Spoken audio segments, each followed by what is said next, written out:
What's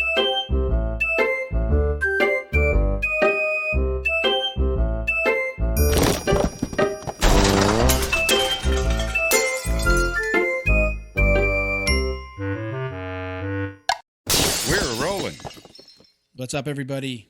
Welcome back to episode 41 of the Jiu Jitsu Dummies podcast. We're sponsored by Fightback CBD. Get 20% off your CBD order at fightbackcbd.com with code JJD. Don't forget, Fightback is helping and giving back to people with mental health and substance abuse issues through Jiu Jitsu. So check them out. Please support. My name is Milton Campus, Purple Belt, Fight Sports Coral Springs. You can check me out on Instagram at Uncle Milty BJJ. Me and Bo with you here today. What's up? Bo's going to be my first white belt, right? Oh, shit. I thought you were going to say first wife. I'm like, what? No, she's over there. She's in the living room. Yeah, dude, I'd be your second wife, not your first. But I'm trying to convince Bo to be my first white belt. And with the new studio coming, there's going to be a small area where we could put a mat. You could throw me around and smash my head around. I think I have a key for you. I got to take it out. Does it smell already? Because it's going to. I believe it's unused. I believe it hasn't been used. Ooh. It's a small gi, so we never used it. Small gi. Little gi. It only comes you're up a little guy. above my knees. You're an A1 or an A2. So you're a little What's guy. That for 8-year-olds, 9-year-olds? No. It's just I'm an A3. Look, I'm an A3. So you're probably, I think you're an A1. So I'm a size 1. Yeah, like I'm an XL in T-shirts. You're a medium in T-shirts. I'm going to say you're probably an A1. Yeah. Which is, okay. There's nothing wrong with that. Cool. The world needs little people. It's not a 0.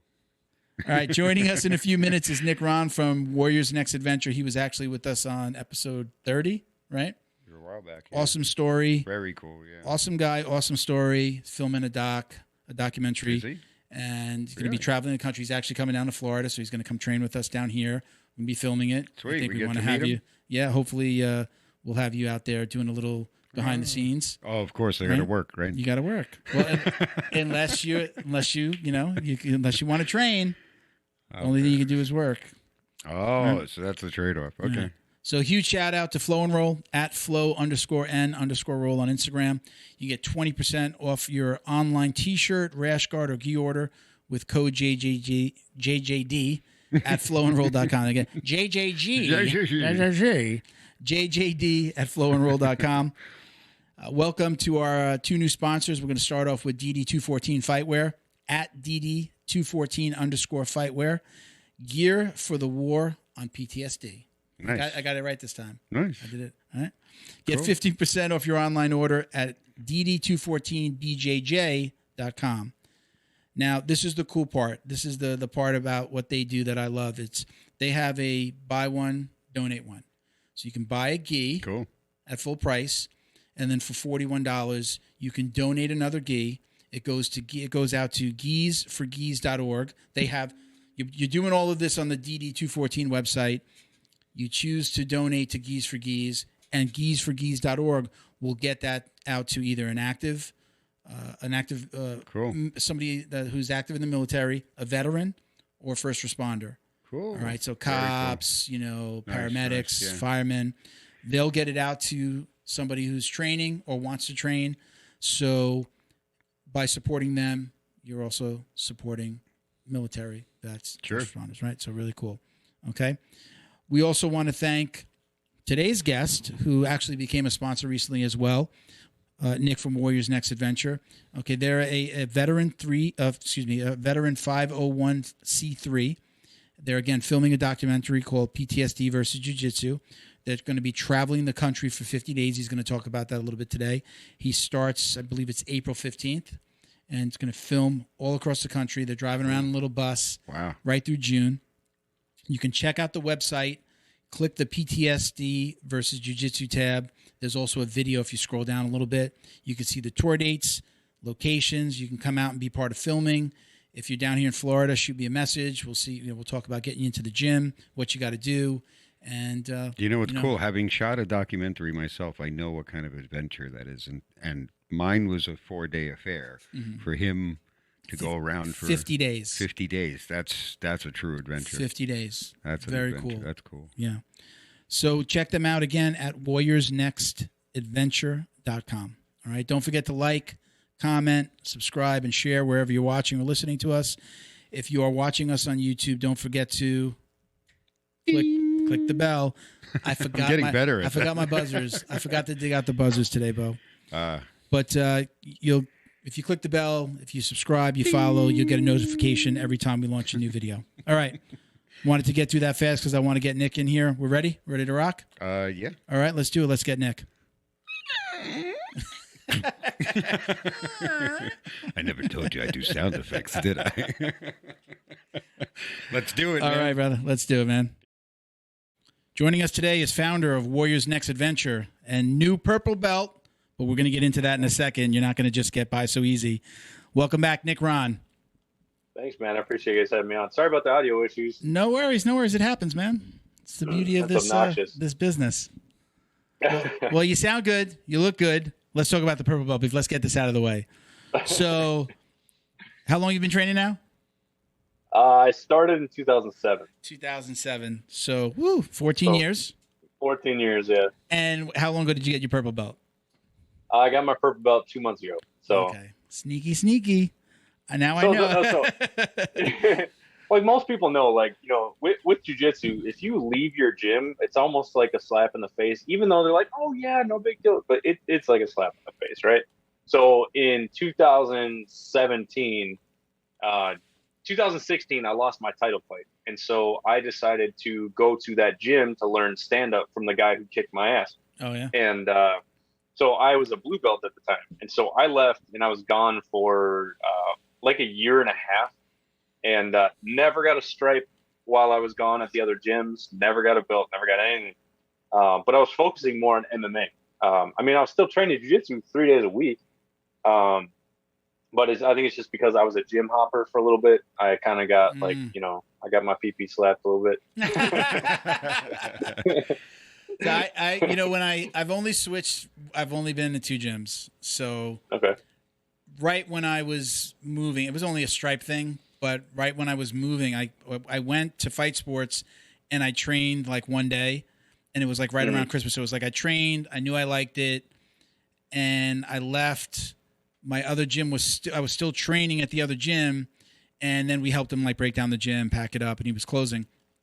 Oh, okay. So he messaged you on one of the on the post that we did the other day. I don't know if you actually know him, Kinney. It's at Cornholio. Cornholio. Oh, yeah. Do you know him personally, or just from the posting? Just from the from Jiu Jitsu Dummies, and I think we've been friends on Instagram for a while. Okay, so before he closed, he did one last promotion, and I think I got like my second stripe on my blue belt. So then when I went back to Fight Sports, like after the holidays, I said, hey, is this okay? You know, I just got a stripe. You know, I was kind of like, I knew I was coming here, but he just gave me he's like, don't worry about it. You know, so it was no big deal. But well, it's, you know, it sucked, but at the same time, I was a blue belt for 6 years. I got promoted. I started gi jiu-jitsu in 2014 when I first went to Track Speed JJD to train with my coach Mark, and I got promoted to blue belt in 6 months. So I started as a fresh white belt, but I had been training for like 6-7 years at that time, just no gi.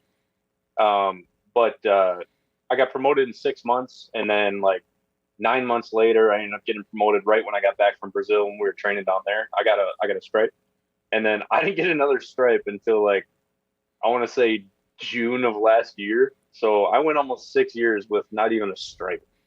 No politics in BJJ. No politics. No, right? Not at all. Yeah, everybody says no politics. There's politics everywhere. So did you? Right now, because of COVID, I probably would have been promoted if it wasn't for COVID. I blew out my knee. You know that story. I blew out my knee, and then like the day before I was going into quarantine, so I couldn't train pretty much most of the pandemic until I think I went back maybe 4 months ago. So this is the first time, and I really mean this when I say it. Like I'm not so stuck on the belt. Like I think there comes a point where you're just like, I don't really care about the belt. The belt color is the belt color.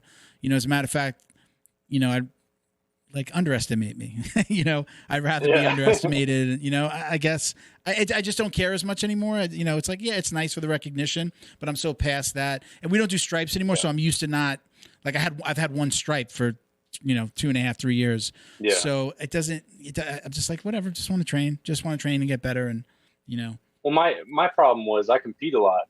and I've had over 90 matches. So I mean, you know, I'm not new. You know, I've been training a lot.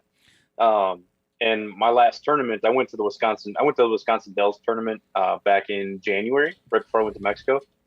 And I went in there and I blew through the gi white blue belts. And like my first match, I won in like 26 seconds. The second one, I won in like, it was like a minute 30 seconds or something like that. So I mean, I felt bad because I was like, these guys are fairly new blue belts. I could tell because the one guy came out and he was like RoboCop, like stiff as shit. And I was like, this guy has never competed at blue belt. And so I got him with my signature takedown, and then I just choked him out with a Ezekiel. And then the other guy, it was the same thing, a signature takedown, and then ended up rolling him out into it's hard to explain. It's like a double shrimp, like from guard. But the second time you shrimp, you put your left leg over their shoulder, and then you do like a barrel roll, and you like a alligator roll on their arm. Okay. So you're pulling the arm bar as you're rolling. So if they don't tap, it literally will dislocate their shoulder and likely pop their elbow. I'll show it to you when we get down there. Florida, I'm so excited. so excited. I'm over here like, oh shit. I think I've gotten that submission over 40 times in tournaments and MMA fights. Yeah. Yeah. You ever have anybody look at you funny though? Like, hey, wait a minute. I'm a brown belt. I fought you at blue belt a few years ago. What's going on here? Does anybody ever call you out? Quite a few purple belts, a few brown belts. Like, why the fuck are you still competing as a blue belt? I'm like, I'm not the one who chooses my belt color. I just show up and I fuck people up when I need to. So, you know, one time I went to a new breed and it was weigh-ins. Was it the morning? I think it was the day before. Weigh-ins the day before. And these two guys, they were friends. They were there together. They go to weigh in, and the second guy, he stands on the scale and takes his foot off and puts his toes on the ground. Oh, yeah. So I'm looking at him. Now, I'm relatively new. I think I was a blue belt at this point, but I just got so angry. I got so pissed. I'm like, really? I'm like, you know, again, you know, this is supposed to be the gentle art, and, you know, you're supposed to come here to test yourself and all the shit that we say in the gym to each other and to ourselves. and when he got off the scale, I was next, and I looked at the guy and I said, I didn't care if the guy heard me. I said, you know that he just had his foot on the floor. He's like, yeah, the scales, he's never going to get the digital scale to not jump. So he's like, yeah, I know when somebody's fucking around because the scale's jumping. It's not going to, you know, if you just stood still, right? It's just, you're going to see your number and that's it. He's like, I could see it jumping. So he's like, I put him up a weight class. So, well, it's just, you know, that same tournament, I only do absolute no-gi. Mm-hmm. Or not absolute, sorry, advanced no-gi, just because, like I said, I've been training no-gi since 2007. So, I mean, I can't do intermediate. That's not fair. That's sandbagging like crazy. And so this last tournament, I signed up for the advanced, and, you know, thinking I was going to go against some purple belts, maybe a brown belt. And so I get out there and I see this guy and I'm like, there's no fucking way that guy's not a black belt just by the way he looked. Yeah. And I was like, okay. So he was my first opponent, and we step out there and he was, you know, how no-gi is, it's super quick, right? So he went to jump guard on me and I kind of pushed him down, and it was maybe a minute into it. He was on his back and he put his leg up, and I've been hammering knee bars just over and over in training because my goal is to knee bar everybody in no-gi from now on. So, so I'm taking notes for when you come down. Okay, good. We're going to be doing gi, so that's a good thing. Well, I spun around. His leg was up, and so I literally, you just grab the back of their heel and you jump and spin, and you hook the top of their thigh with your foot, and then you crank the knee bar at the same time. So I did that, and he tapped, and I was like, all right, cool, we high five. And then I'm sitting there waiting for my next match, and then my coach comes over. He's a black belt, right? And I'm like, no, he's not. He's like, that guy's a black belt. And I'm like, no, the fuck he isn't. And then my other buddy came and was like, I literally watched him compete in black belt gi like 20 minutes ago. And I was like, oh shit. Yeah. And so the next guy comes out, and I'm like, this guy is fucking jacked. I was like, this guy's like a coral belt. He's going to whoop my ass. So it like got in my head. He caught me in a really beautiful guillotine. But I got second place. So I was pretty happy about that. I remember my first tournament. I did gi and no gi, and there was a bunch of guys that I noticed they only did gi that I wound up like they didn't do the no gi. We would have been competing against each other. So a bunch of guys just did gi. Didn't really understand it then because I was every other day for me was gi no gi at my gym. So never really understood. Some people took to gi and took to no gi. Well, one of the no gi competitors, he had cauliflower ear like you wouldn't believe, and I'm like, and he just didn't look like a wrestler. Like, kind of know like the wrestler, the body, the mannerisms. You'll see the Asics sneakers. There's like these little things. I wrestled a tiny bit, but I know wrestlers. And like there's just like the littlest things you pick out. I'm like, he's got cauliflower ear so bad. He's a white belt. He's not a wrestler. I'm like, is he really sandbagging this bad? That like down to white belt? Yeah. Turned out somebody wound up asking him. He's done Muay Thai like all his life. So he had really bad ears from Muay Thai, but he had never done jiu-jitsu, so okay. I double golded on that one. Nice. Yeah, that last tournament. When my coach promoted me, he's like, I can't have him doing that to blue belts anymore. It's just not fair. Yeah. And I'm like, I know. I've been saying that for 6 years, but whatever. It just sucks too, because like, what are you gonna do? Be like, when am I getting my purple belt? You can't do that, So a couple of days ago, as I say, like belts don't matter. So they wanted Thursday. They were playing a joke on our coach. We only wear white. We only wear white gis. No gi.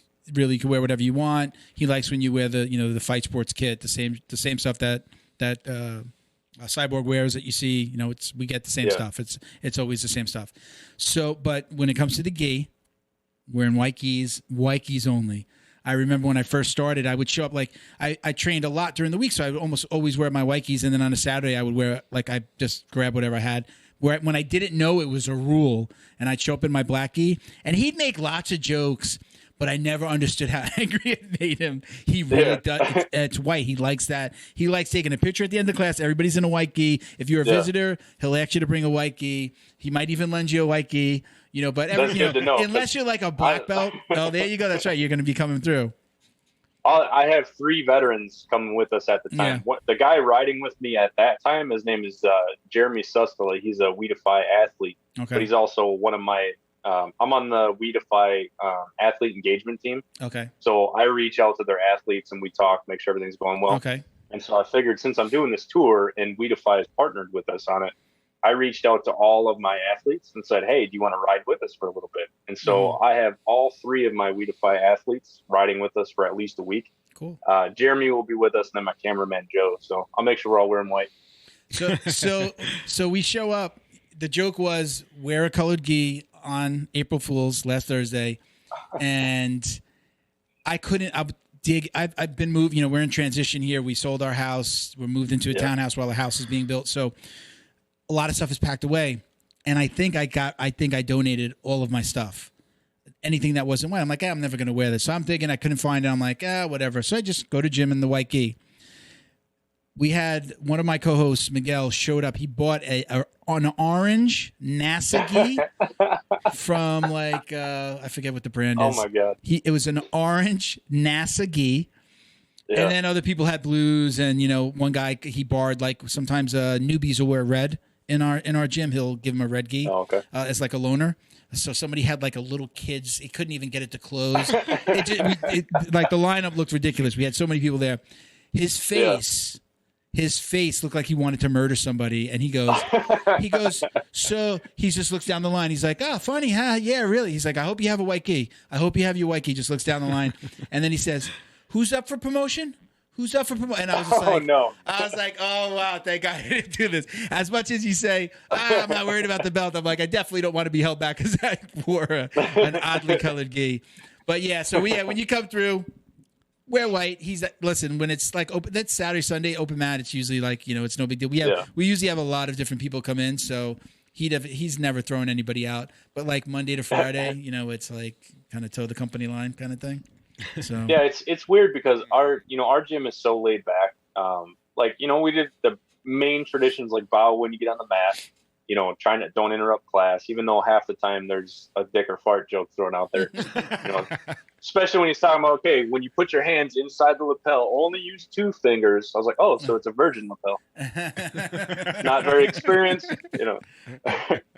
It's so hard, man, because we got a couple of women in the class, and we do our best we don't want to piss anybody off, but we're all so close. Like, it's literally, we're like family. So it gets pretty inappropriate at our gym sometimes. So my coach is an Air Force vet. So okay, well, we could joke around, a little bit, but it's got to, we do have a lot of women that train. It's a husband-wife team, Felipe and Sophia Amarante.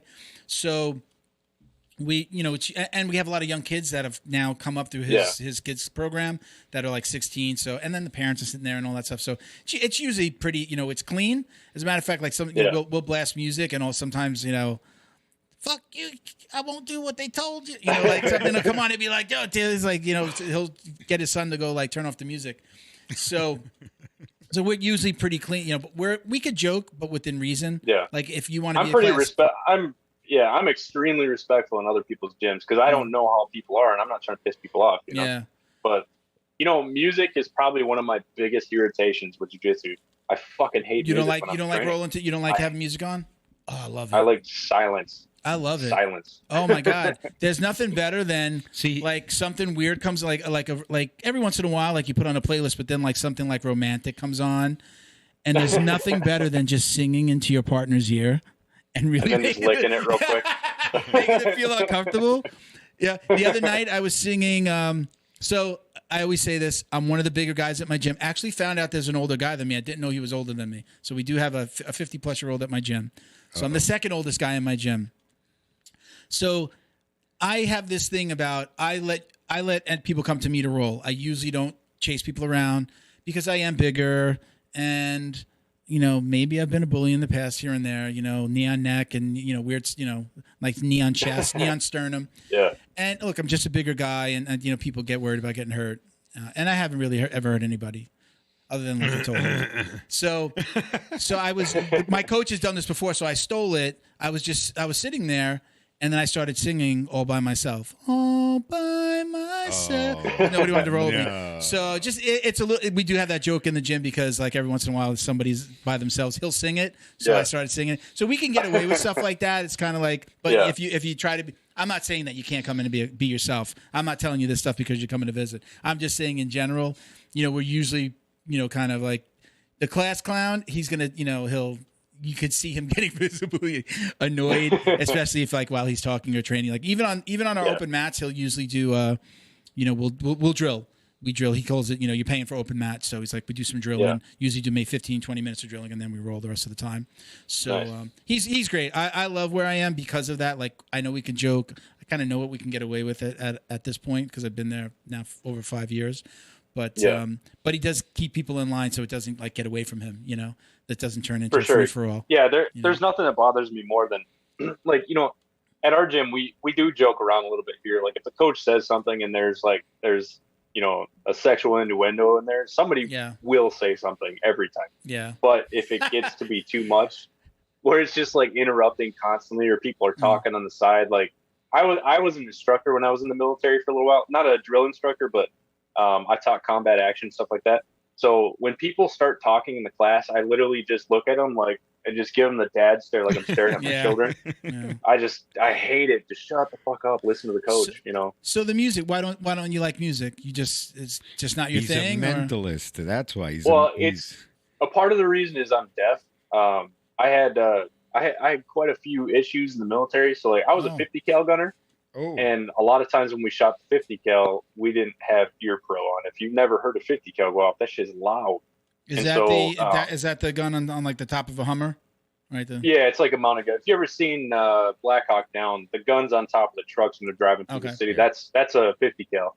So I did that on 3 deployments, and so I mean that's 2 years of shooting a 50 cal. Plus we had we found a bunker with a bunch of Russian missiles inside of it. We were doing base security in Afghanistan. So we were called the area security. They call it ASO, area security operations. Mm-hmm. And so we would drive around through the villages looking for hostiles looking for terrorists, whatever, searching for IEDs and stuff. We had somebody run out and said, "Hey, I know where a bunker is." So we went and found it. There was like 12 missiles or something like that. So we pulled it out and packed it full of C4. Not us, but EOD did, the Explosive Ordnance Disposal. So they came out, packed it up, and my headset died. And so I took my headset off, and I like popped up over my turret because I was up on top of the truck. So I popped up in my turret, and I'm looking around, and I was about to ask, "Hey, when are we blowing this thing?" And then boom, right as I did that, and we put way too much C4 on there, and we actually got in trouble. Yeah, we actually got in trouble. We had to go. Our truck commander had to go in talk to the base commander and shit because there were some issues. Apparently, it was way too much, and I don't think we told anybody we were blowing something too. So a bunch of people on the base freaked out. But anyway, so the blast, I don't know if it was the blast that knocked me out or like I got freaked out and fell backwards and hit my head. But I like woke up. I woke up next to my driver. He's like, "Are you fucking sleeping?" I was like, "I think so." I don't know what just happened. Jeez. So that, and then there was a bunch of other blasts and stuff like that. So I mean, those earplugs that they give us suck. Isn't there? Don't I see some like posting for like some lawsuit? I don't know if that was in the past. Like there was some lawsuit about that, right? Yeah. Like if you, I think I still see it on TV. Right? Dude, if you apply for that, you get like $40. Really? Oh, it's like class action kind of thing. Yeah, it's like, okay, I want my $40. Like, okay, I mean that's like a trip to B-Dubs or something. Wow. So whatever. Yeah, so it's I can't hear. So when the instructor's talking, I'm literally like sitting here like this. Wow. Like I'm like, can we turn that music off? I can't hear nothing. And then when rolling, I actually kind of treat it as a meditation session. Yeah. Which sounds really psychopathic. No, not at all. But I like to just disappear. And so I'm not really thinking about what I'm doing. I'm very defensive. So I react to what people do. So I spend the majority of my time just relaxing, feeling the body, just watching, jumping around, depending on who I'm rolling with. Do you ever roll with your eyes closed? Do you ever just close your eyes and roll? I love doing that. Yeah, quite a bit. So I was right. He's a mentalist. What does that mean? A mentalist is somebody who gets into the moment in a very intellectual way, right? Mm-hmm. And then combining all the senses and stuff, but in a very, very analytical way in the moment. So you're immersed in that information. Okay. Yeah. I mean, I teach mindfulness meditation to veterans. So, I mean, that's a big part of it. So what you're doing is you're literally disappearing from real life, but at the same time, everything is so enhanced, because you can feel every time somebody moves, you could feel them moving. And so I feel like that has helped me evolve my game so much because I can feel what's happening before I actually see it. Just because I could feel when they're moving. I'm not saying I predict the future or anything. I still lose all the time. I just got heel hooked the other day and popped a piece of my ankle, so I'm limping around right now. I wish I would have seen that coming, but I'm kind of the opposite. I feel like I can get into that state because of the music. I'll stop thinking. I'm like so concentrating on the music, especially when it's music that I love, or like it takes me back to a point in time in the past. I can hear that music, and I do roll with my eyes closed because of my first coach. We used to he would blindfold himself, and then he would, hey, blindfold, and we roll. I like that. It was nice to like lose that sense, and then then have to roll, and you learn how to feel it. But I do like when I hear something that I like, the music just takes my mind away. I'm not thinking about what am I doing next, and I feel like that's when I really get into that flow state of just like moving and you're so connected to whoever you're rolling with too. I mean, you always have like 3 to 4 points of contact, so you can almost guess what they're doing with their hand. Like they let go one hand, they're probably going to go for this, or just the whole go with the flow thing. I really love that part about jiu-jitsu. So tell me a little bit more. You said you're coaching other veterans in. What was that exactly? Go ahead. Yeah. So with Warriors Next Adventure, we're a very different nonprofit. I've been practicing Buddhism since 2016. Again, like I say all the time, I'm not a Buddhist because I fucking swear too much and I like meat. so I never could like go full monk, you know. Yeah. But I love. He says I never go full monk. And I actually understand what he means. We knew exactly what he meant.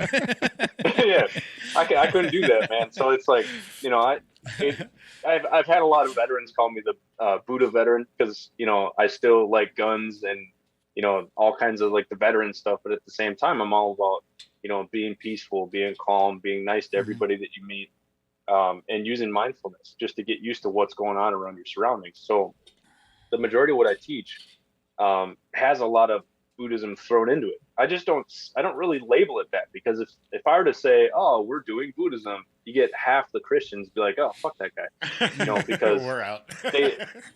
Yeah. So, and that's the thing. So the problem is, you know, meditation can help anybody, because if you really think about it, when people pray, you know, essentially what you're doing is you're meditating, but instead of going inside and learning who you are on the inside, you're talking to God, right?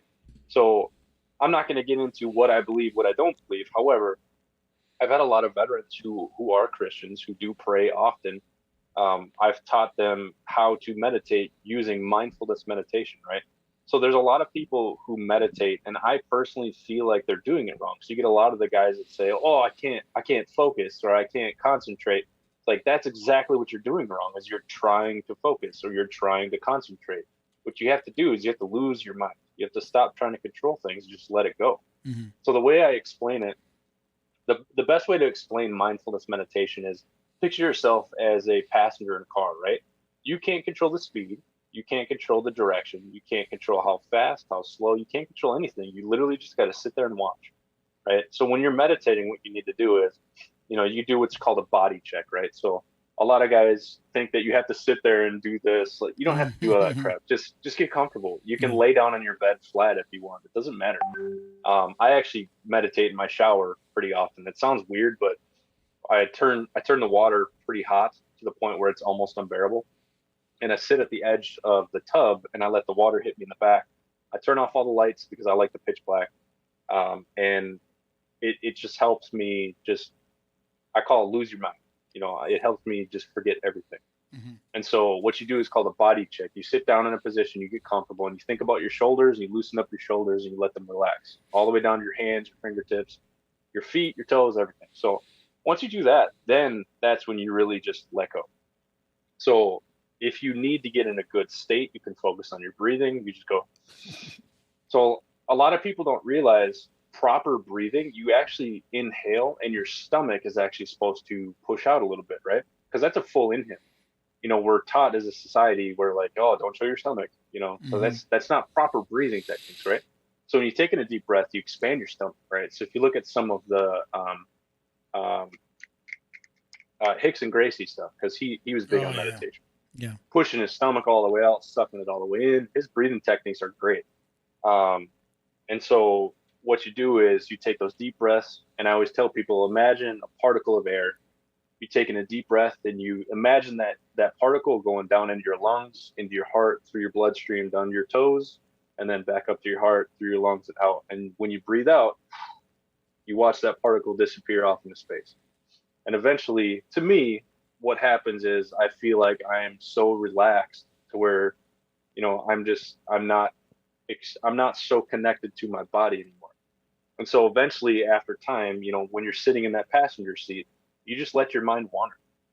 There's a lot of people who have had some pretty horrible traumas in their life, which is part of the reason why I started Warriors Next Adventure. Is you have these traumas, and when they pop up in your head, you're like, oh, no, I don't want to think about that. That's exactly what you shouldn't do. You know, because if something pops up into your head, it's usually because it's something that A, you haven't addressed. B, it's something that's hindering your ability to move on from a trauma in the past, right? So there was one time I was meditating, and I thought about a time in 8th grade. I still remember this. 8th grade, first day of school. I was an awkward kid. I didn't really know how to talk to people, and so I had a stick of deodorant in my bag, and so everyone was just sitting there talking, and I'm like looking through my bag, like, oh, what's in here? I knew it was in there, but I just didn't know what to do. So I took out the deodorant, I put it on, and this girl looked at me like, oh, gross. Like, that shit literally popped through my head one day. I'm like, why am I thinking about that right now? Right? Did I ever stop and like think about why was that awkward for me? And like, why did I have to feel like I had to do something to be noticed? Right. And so I think that's, what I determined from that is sometimes it's okay to go unnoticed. It's okay to just be quiet. It's okay to just sit and observe. And so one of my biggest issues for the longest time, until about 4 or 5 years ago, is I felt like I always had to say something, but you don't always have to, right? And so with Warriors Next Adventure, there's a lot of times that I'll take people out on a hike or something like that. And I noticed that there is a lot of power in silence. And so I fucking talk a lot. I mean, I run a podcast because I talk so goddamn much. But when we get out on a hike and I notice that, this particular veteran is not going to benefit from me constantly talking, but maybe just say a little piece and then just be quiet and wait for them to respond. Right. And so that little tiny moment has helped me so much because I actually addressed it and I thought about it. And then I got deeper into thinking about, why was I so, focused on having some sort of interaction when I could have just sat there, And so you have to really stop and think, why am I thinking about this? So whenever a memory pops in your head or there's something that pops into your head and you immediately want to push it away, you should actually let it come in and just figure it out, see where it goes, because it could really help you learn something about yourself. And so this is what I teach to a lot of veterans. There's some non-veterans who come to my meditation stuff and it works for anybody. You have to be able to let go. There's a waterfall here in Minnesota that I take veterans to. It's a hidden waterfall, so you have to hike like 20 minutes to get to this thing, and it's not on any of the maps or anything like that. So it's actually pretty hard to find. But I set up 3 stones under the waterfall. I call it the beginner, intermediate, and advanced. The advanced one, you're literally in the middle of the waterfall. It's pretty rough. It's only like 15 feet tall, so it's not like a giant Niagara Falls or anything like that. And so you get to the point where if you can actually sit in the beginner stage and actually get to the point where you are completely lost from your mind, which I mean is like disconnected from your body, right? And I'm not saying you're just floating above watching yourself and you're actually disconnected, but you're so lost in that moment. You are that moment rather than just worried about everything else going on, right? And so I've gotten to the point where I can sit underneath that waterfall. I can meditate to the point with the water hitting me in the back, where I quite literally have memories of myself watching myself meditate under that waterfall, and I can see everything. So it's all kind of superficial, but I'm not claiming that I disconnect from my body and literally float around and shit. But you get so lost in the moment. I have, so don't think it's so crazy. I got to a really bad car accident. I remember it from above. I remember the scene, the police, I remember everything from above. I don't know how, I don't know why, but I remember seeing it from. So you do have a soul. The picture in my mind is I can see the whole scene, the corner, the 7-Eleven, the gas station. I saw it all from when I see it in my head, I'm looking down on the whole thing. That's my memory of it. So I do believe that is, I don't say possible, but I had an experience like that. So you do have a soul, right? Well, it's such a strange phenomena, because there's oddly enough, we were just watching a TV show about this, and there was same kind of thing. The person ended up drowning in a kayak, and they came up and she was lifeless. They were doing CPR and she had no pulse, but she remembers all this, and she was telling these people what they were doing. And she was like saying, "Thank you for saving me." And I saw this and this. She's like, "How did you see that?" Right. So she just recalls these strange things. Right. So it really makes you think, like, how much does our subconscious actually listen to? How much do we actually retain? So that's why, to bring this back to jiu-jitsu, when you're going through this flow, and like with me, I get into that mindfulness meditation state when I'm rolling. I feel like I evolve so much quicker when I actually roll like that, because I'm retaining a lot of the little things, right? Because jiu-jitsu, there's so many tiny things that if your hand is like this and not like this, it's such little tiny minuscule things that will completely change your game. Yeah. And, for me, essentially using jiu-jitsu as a meditation session, I retain things much quicker. Yeah. Funny enough, as far as just the jiu-jitsu side of that, I've been watching like tons. When I look for technique videos, I don't look for technique videos. I look for like the little like hacks or like the little thing that I'm missing. Like, oh, if I do it that way. So I understand that side of it. I love that part. Just finding like the littlest things, like, oh, make my game a little bit better. I've been watching a lot of BMAC stuff. We had Brandon McCaffin on recently, and I was already watching his 1 minute jiu-jitsu hack stuff. And he's a great coach. And then he has just like the little, like, do this and put the foot here. It is like a game of like not even inches, of like millimeters sometimes. Like, just do it this way. But let's take a step back, because we're talking about Warrior's Next Adventure. Sure. And if somebody's listening, a newer listener that's come on since you were with us on episode 30, they may not know what the heck we're talking about. So let's start from the beginning. Let's tell everybody your story, how you started Warriors Next. Sure. Don't feel like we're going over it again, because again, we have a ton more listeners than we did when you were first on, and I'm sure they'd like to know the story. So long story short is still a long story. So I'll do my best to put it in a nutshell. Yeah. I served in the military for 6 years. I deployed 4 times. 4 times in 6 years. That's a big frequency. I spent a little over 2 years overseas, and then the rest of my time in the military was literally spent training. I went and added it up. In the Air Force, you have a job at home, and then usually you do the same job overseas. But Air Force Security Forces is so diverse.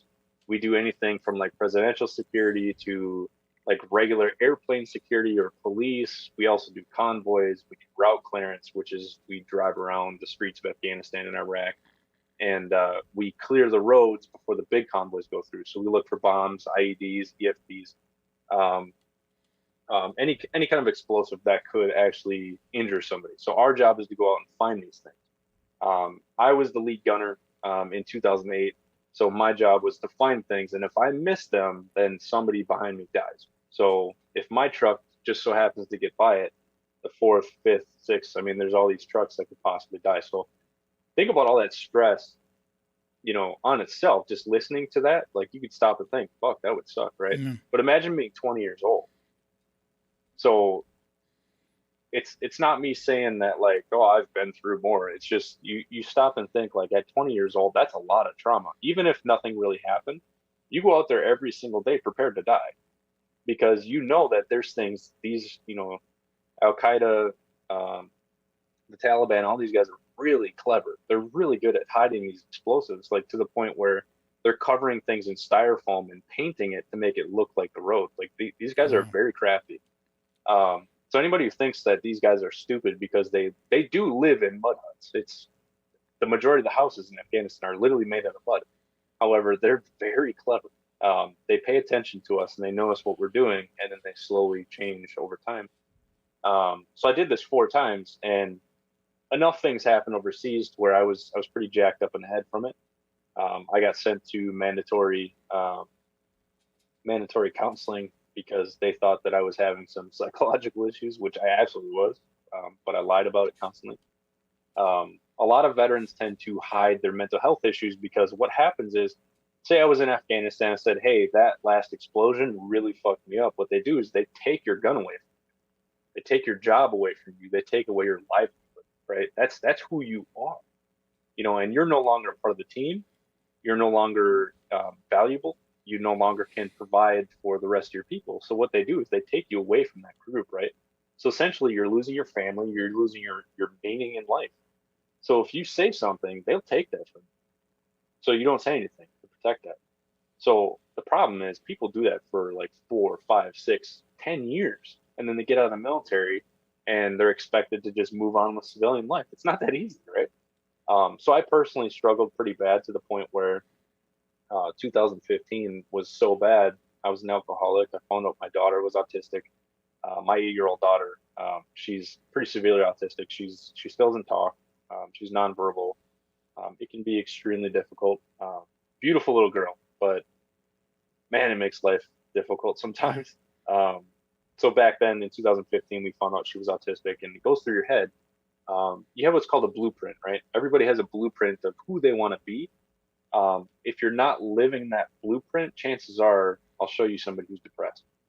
You can always change that blueprint. That's the thing. So the same thing goes with your children. Everybody has a blueprint of what they think their children's going to be, right? Mm-hmm.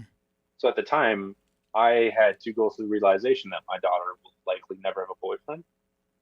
She'll never live on her own. She will never drive a car. She'll never do all of the normal things that most kids do, right? She's her own person. She's an amazing person, but it's not what a father had in mind for their child. So that was really difficult for me. On top of that, there were some infidelity issues with my ex-wife. Now, let me just preface, me and her get along just fine. There's a lot of bad things happen in that relationship. We should not have been together as long as we were. And it got to the point where I actually put a gun to my head and I pulled the trigger. But I was lucky enough to where it was a dry fire. The primer was struck, but the primer was a dud. So I had to spend the next few years trying to figure out, why the hell am I still alive? It was really difficult for me because everybody thinks that after that gun didn't go off that I was just great and dandy, right? No, it was still a couple of years of struggling, you know? Yeah. But I started doing research on PTSD, on suicide, on depression, on substance abuse. I stopped drinking so much. I actually used jiu-jitsu to stop drinking, because after my suicide attempt, I called my jiu-jitsu coach and said, "Hey man, I want to go to Brazil with," because he was going to Brazil with his black belt. I got back from that and I decided I was going to start fighting MMA again. And I decided I'm going to be the best jiu-jitsu fighter in Minnesota. Right. So long story short, these past few years, I take the time to really develop my mental health, but also try to figure out and understand what I was going through. On top of that, I made it all the way to the ranked number 3 welterweight MMA fighter in Minnesota in 2018. I broke my neck in 2016, was told I would never fight again. And I pretty much told them, bullshit, I'm going to fight again this year. They're like, okay. So what happened was my vertebrae were twisted in my neck. And so they had to actually take my vertebrae, twist it back. They had to cut off a bulge in my disc. They had to fuck with my nerve too, because my C6 nerve was jacked up. And then on top of that, there was a slight crack in my vertebrae. So they didn't fuse it, which is great. And they said that I would have a 16 or an 18-month recovery. I had been studying epigenetics at the time, as well as Buddhism. So epigenetics is essentially the science to Buddhism, explaining why your environment is so important to you, right? When it comes to healing and being sick, right? Have you ever heard of a hypochondriac? Mm-hmm. Right? The people who are like, oh, I'm sick. Yeah. And the next, they're fucking sick, right? So they literally think themselves sick. So why can't we do that to make ourselves healthy? And so I was already digging into this stuff before I broke my neck. And so what I did was I was reading articles every single day on spinal cords and spinal issues, spinal injuries, and how to heal them properly. And I started doing as much research as I can on like medical. I started learning anatomy on my own because I wanted to fix my fucking neck. And so I started learning all these different exercises. On top of that, I started using mindfulness meditation, but focusing on feeling my neck heal and making sure my neck gets better, right? And so no shit. 2 months after my surgery, I go in for a checkup to get the staples removed. Now at that time, the staples are super annoying, and I could feel them rubbing on my spine. And so I actually grabbed the pliers and I ripped those things out. So I showed up to get my staples removed, and I already had them out. I was like, so about the staples, they were really uncomfortable. And they're like, what did you do? I was like, I just pulled them out with the pliers. She's like, oh God. It's like, you're crazy. So I did an MRI, and then the neuro doctor comes in, and he's like, what did you do? And I'm like, oh shit. I was like, did I screw up? He's like, you're 100% healed in 2 months. Wow. And I was like, what do you mean? He's like, your vertebrae are in the exact place they need to be. The crack is essentially gone. He's like, your disc is in perfect position. It's even looks better than it did before. And so I'm just like, okay, what does that mean? He's like, you're a freak. I was like, okay. I was like, your patients are usually what, 50, 60? They're like, no, you are a freak. He's like, there's no way you should physically be healed like this. So I started to think about like, what did I do, right? So there's this doctor called Dr. Joe Dispenza. He's involved with epigenetics, right? And he actually did the same thing years ago when he broke his lower back. He literally used epigenetics and meditation to heal himself, right? And And so this guy's actually walking around again. And, you know, he's physical proof. So look up Dr. Joe Dispenza if you want to look into a little bit more. I'm saying it's not witchcraft. It's actually real shit. Yeah, so 2 months after that. Yeah. Sorry, go ahead. No, he said the way he says it, I reconstructed my back in 4 months. Yeah. Yeah. I remember we talked about him last time I was on. Yeah. So 2 months later, I had a fight. So 4 months after breaking my neck, I come back. I trained for 2 months to get in fight shape, which at the time, before my surgery, I couldn't curl a 10-pound dumbbell on my right arm. So after my surgery, after being fully healed, I was bench pressing about 150, 160 again. I could never really bench that much, believe it or not. Like 200 pounds is the most I've ever benched. I get deadlift like 435 though, so my body's weird as shit. So I get out there and I end up winning fight of the night. And I choked him out in the third round. It was great. I got a title shot right after that. You know, things just kept going well for me. And I realized that it's all here, right? It was all mindfulness. I started to want to be happy. I started to make the choice to be happy. And it's a series of choices. It's not just wake up one day like, oh, I'm happy. It doesn't work like that, right? You have to do the work. And so learning all of this stuff and realizing that I think the reason why I started to heal is because I started to understand what was happening. And I started to realize that the majority of people don't understand what's actually happening inside their head. Like a therapist is not going to heal you. What they're going to do is help you understand yourself, right? So the more knowledge that we have, the more we understand about what's going on up here, the easier it is for us to actually heal ourselves. And so I was like, you know, how can I keep doing this? So backtrack to 2017 real quick. I was a 911 dispatcher for the Minnesota State Patrol, which I have 2 weeks left because I had to resign from my job to film this documentary. So I'm dedicated. We'll talk about that in a second. Yeah, I know, right? So 2017 rolls through, and I'm answering a 911 phone call, and it was a female saying, "I'm going to kill myself." I'm like, "Oh, well, don't do that." And so we pulled her up on camera because we have GPS, and then we have access to the traffic cameras. So I pulled her up on the camera, and she's standing there on the edge of the bridge. And so we start to talk, and I was trained by the FBI while in the military in negotiation tactics and hostage negotiation. So great skill to have as a 911 dispatcher, because it's really easy to manipulate people's minds if you actually know how to do it, right? So I was talking to her, and eventually it got to the point where she mentioned something about the military. I was like, "Are you a veteran?" She was like, "Yeah." I was like, "I'm an Air Force veteran." And she's like, "Oh, I thought you said you were a veteran," right? Poking jabs at me for being in the Air Force. I was like, "All right." Well, I got her. And so the more we talked, I started asking her, like, you know, tell me about your military service. I want to hear more. I was like, "You're my sister." I was like, "I want to know. Like, tell me about my sister." And so I started getting that close relationship, which they tell you not to do all the time, but fuck that. I'm all about getting 100% close to somebody, right? I think there's too many people that are scared to actually get a human connection these days. I just don't get it. So it got to the point where, you know, it was going well, but then we brought up something along the lines of she had a son who died in a car accident. She was homeless, living in her car. You know, this poor woman has just been through so much shit. And I see her take a step forward like she's going to jump. And I'm like, "Just wait, please." Now, at this time, I had never told anybody that I tried to kill myself. That's something that I buried inside myself. And I told her, I was like, you know, 2 years ago, I put a gun to my head and I pulled the trigger. And I've been trying to figure out why I'm still alive. And for some reason, I can never put two and two together to find out why that gun didn't go off. And I was like, maybe this is it. Maybe I'm supposed to talk to you today. You know, two veterans talking together. You know, let me help you. And she actually got down. Wow. Yeah, I still get emotional about that story because it's a lot, man. Not only just talking to somebody who wants to kill themselves, but watching it happen and knowing that if she takes one step forward, I'm literally going to watch a woman die who I'm talking to on the phone. You know, so she ended up getting down.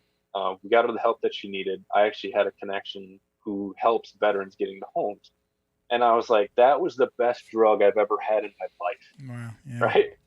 So I was just like, how can I recreate this? And so I started traveling in 2018 around. I went to Sturgis. I got hammered one night, partied with the Hells Angels on accident. That was a lot of fun. On accident. I wish I It's by accident. Accidentally had a good time with it.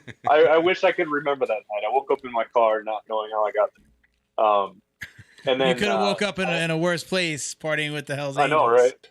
Well, the funny thing is that morning I woke up with a bunch of text messages saying, dude, you're crazy. I'm like, who the fuck is this? Like, this is Joe. I'm like, who the fuck is Joe?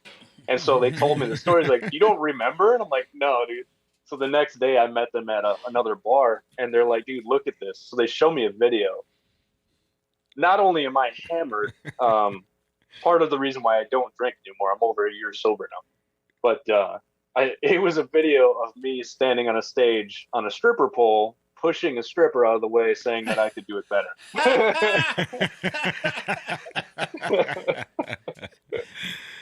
It's literally the hangover. I'm sure you've been drunk, but have you ever been push a stripper off the pole drunk? Yeah. Move aside.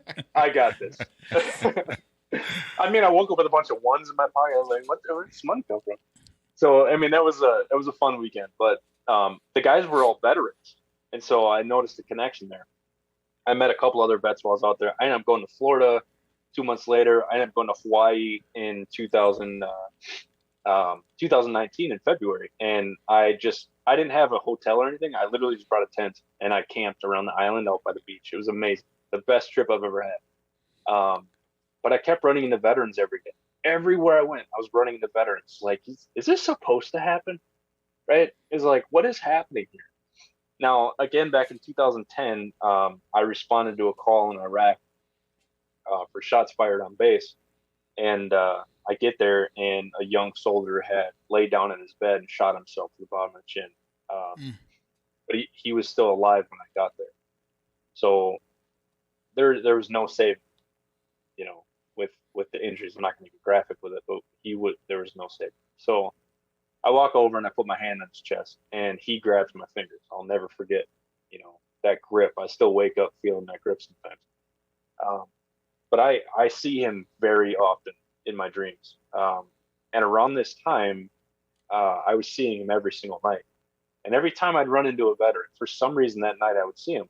And so I started to lose my fucking mind. Like, why am I seeing a dead guy every night? Like, this is starting to freak me out. And so again, with all the other stuff going on psychologically, I learned about it. And so once I knew about it, it didn't affect me as bad. And so I'm like, why do I keep seeing this guy? So I determined in my own head that maybe Michael keeps showing up to guide me to help veterans. Maybe that's what I'm supposed to do. Look at all the things I've already done. And so I was like, you know what? Maybe I can bring my thoughts and create a program to maybe help veterans, get in a better mindset. Because I started to realize that mindset is everything. Mindset changes everything. You can be in the shittiest situation. Look at some of the poorest countries in the world. They have the lowest depression rates than anywhere, right? I think part of the reason why depression rates are so bad in the United States is because we have it so fucking easy, right? The poorest people in the United States are rich in other places, and so I started to think, like, what can I do? So I created Warriors Next Adventure. Initially, it was just going to be a travel thing. I was going to travel. I was going to blog about it and write stories about mindset and everything. And I was going to try to be like I hate this term, but like a life coach, right? It's the stupidest term in the world. A guru. So I go with there you go. I go with mentor now because mentor is a lot less douchey. But like 2 months after I had created the website and started writing blogs, and I wrote an article called The 6 Principles to Improve Your State of Mind. I live by these principles, and it's what has guided me through life.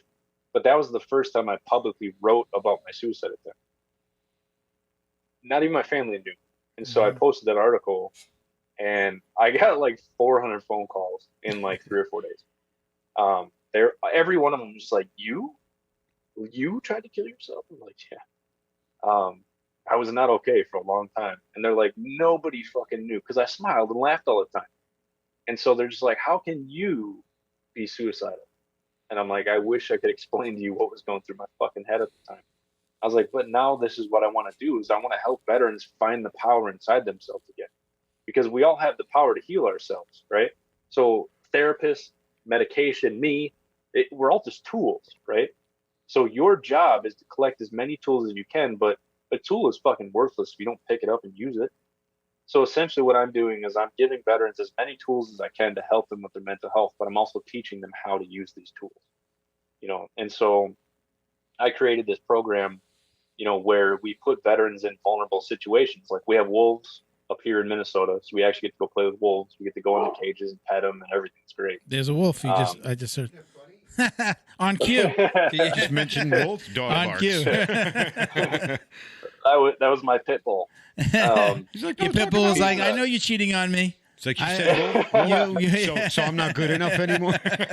Yeah, she's super awkward every time I come back from the wolves, but it's great. Like I actually got to go rescue a wolf last March. He was due for euthanasia, and we drove up to Wisconsin and we picked him up from his owner, which that was an irritating situation. They had him chained up outside, living outside, no shelter, no den, no house, nothing. Like wolves have dens. They don't sleep outside in the elements. People don't understand that.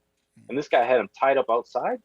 So, that was probably one of the best things I've done with this nonprofit, is because not only did we rescue him, but we built his cage, which is like I think it's like a 15 by 40 foot cage. It's huge. He's got a big area to run around. But he's also got a barn he can go inside. And so we built this cage. We got to rescue him. And then that night I ended up sleeping at my dad's and then drove back up there. And they left him in the garage for me so I can actually release him into his pen. For the first time ever, he actually got to run around outside, not on a leash. And nice. I got to do that, right? But there was veterans that helped me with all of this stuff, so they get to be a part of that, right? So it's not just me doing things that makes me feel good. I take veterans with me everywhere I go. Any chance I get to go do something that I think is awesome, I justify using WNA funds by taking veterans with me, because I know this is going to help my mental health and it's going to help me improve my life. I'm going to take another veteran with me so he can experience it too. And so instead of me just traveling, doing things on my own, I take veterans with me everywhere I go. So any chance I can, I buy an extra plane ticket and take a veteran with me. So, like I said, we have wolves, we have jiu-jitsu, we have the race car. I'm a dirt track racer, which is awesome. Nice. That's probably one of the funnest things we get to do. Nice. But I take 2 veterans with me to every race. I pay for their pit pass. They get to come down, work in the pits, work on the cars with us. I'm a horrible driver, so we got to fix shit all the time. I can hook you up with that part. If I can help you, I can definitely, because I'm a car guy. That's what I do. Well, we might have you come up for the first race this year then, because I'm terrible. I got 14th out of 16 last time, so I was pretty proud of myself. I wasn't last. DFL. But we also had DFL we also not have the place to be. Yeah. Oh yeah, here it's all dirt track up here, so I got to get used to the turns. My turns are terrible. I hit the wall like 3 times last year. But anyway, so veterans get to come out there, but we also work on the car in the garage. And if anybody's ever worked with their father in the garage, that's when a lot of really tough conversations happen, or really good conversations. And so that's why I incorporated it into the nonprofit, because every time I've had veterans in the garage working on things, they start talking about a divorce. They start talking about problems with their wife. They start talking about friends that died overseas. So the only thing that I'm doing, all of this cool shit that we do, it's a face. It's all a cover, right? That's just the cool shit that we get to go do. While we're doing this cool shit, I'm going to make you talk about your traumas, right? So that's the uncomfortable part, right? But you're much more apt to actually talk about things that are really fucking with you mentally when you're doing an activity that's either fun, dangerous, exciting, right? So you got to get those levels up to the same level as right about the time where you had that trauma. So getting in a cage with a wolf, looking him in the face, you're up here, right? Your fear level is up here, especially if you're scared of dogs. So what I do is I get these vets into vulnerable states, and what I do is we start talking about their traumas, and things just start to come out. I share a little bit about my story. The next thing you know, like, yeah, I actually tried to OD last year, or I tried to kill myself. I drove my car off a cliff, which I've had a veteran do that. It's just, wow. That guy's a lucky son of a bitch. Wow. So essentially what I'm doing is I'm recreating the main things that veterans need. We need camaraderie. we need a sense of purpose, and we need adventure. And those are the things that I can help with, right? I'm working on the financial side of it. I got some business things that I'm doing right now, but I'm not going to really start promoting it until I actually become successful with it, because I don't feel right teaching people something that I haven't mastered. And then relationships with the other side, right? So I'm working on that as well. I have a great girlfriend. She's amazing. She just moved in. So I guess you could say it's getting pretty serious. So we're working on all aspects that veterans struggle with. I want to be able to help them. So essentially, I'm a big networking service for veterans, and then we can help you, improve your life, by changing your mindset. So now, how to talk about the documentary? Now, let's kind of tell everybody what you're doing. PTSD versus Jiu-Jitsu is the name of the documentary, right? Is that a working title, or that's the title? That's the title. So okay. The secondary title is Fight for Your Life, right? So when we get out of the military, we have to fight for our life, right? And not just like that we're in danger all the time, but we have to fight this. This is our biggest enemy. And so a lot of veterans don't do anything about that. They sit at home, they play video games, which if you play video games as your self-care, there's nothing wrong with that, right? But if you're doing that to hide from the world, then it's an issue. Right? If you're doing that to hide from your problems, that's an issue. Anytime you're hiding from your problems or doing an activity to hide from your problems, that's an issue. Believe it or not, jiu-jitsu is a way to work through your problems. Like you had TJ on the other day, and TJ Kreitzer from We Defy. He was on my podcast on episode 4, I believe. So way in the beginning. Our mindset on jiu-jitsu is so similar. Like the partnership with We Defy just seemed like we had to do it, right? But a lot of it comes to do with in the military, and this is something that TJ said. So when we're in the military, we're taught that if you fail, people die. It's a very obvious thing that we have to deal with in the military, right? But you never learn that failure is okay sometimes, because in the military, failure is death. And so you have to get used to failing. And the best way to do that, in my mind, is jiu-jitsu, because the first 6 months you train jiu-jitsu, you can get your ass kicked by everyone, right? That 160-pound, 16-year-old blue belt is going to destroy you, right? And so we have to learn to mesh back into society, right? We're not always in danger. We're not always getting shot at. So we have to figure out how to control that fight or flight. And so jiu-jitsu is one of the best ways that personally that I've been able to control that fight or flight response. I call it jiu-jitsu, in my mind, is self-induced anxiety. So you're literally putting yourself into a space where you will be anxious because you're going to get your ass kicked, you're going to get choked. You have to look for all of these different things. But, as in life, sometimes the best answer is just to tap.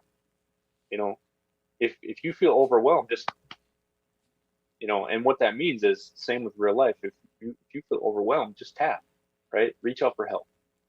Ask your coach, call me, reach out to mental health, whether you're a veteran or not. This doesn't apply to only veterans. I'm always speaking to everybody.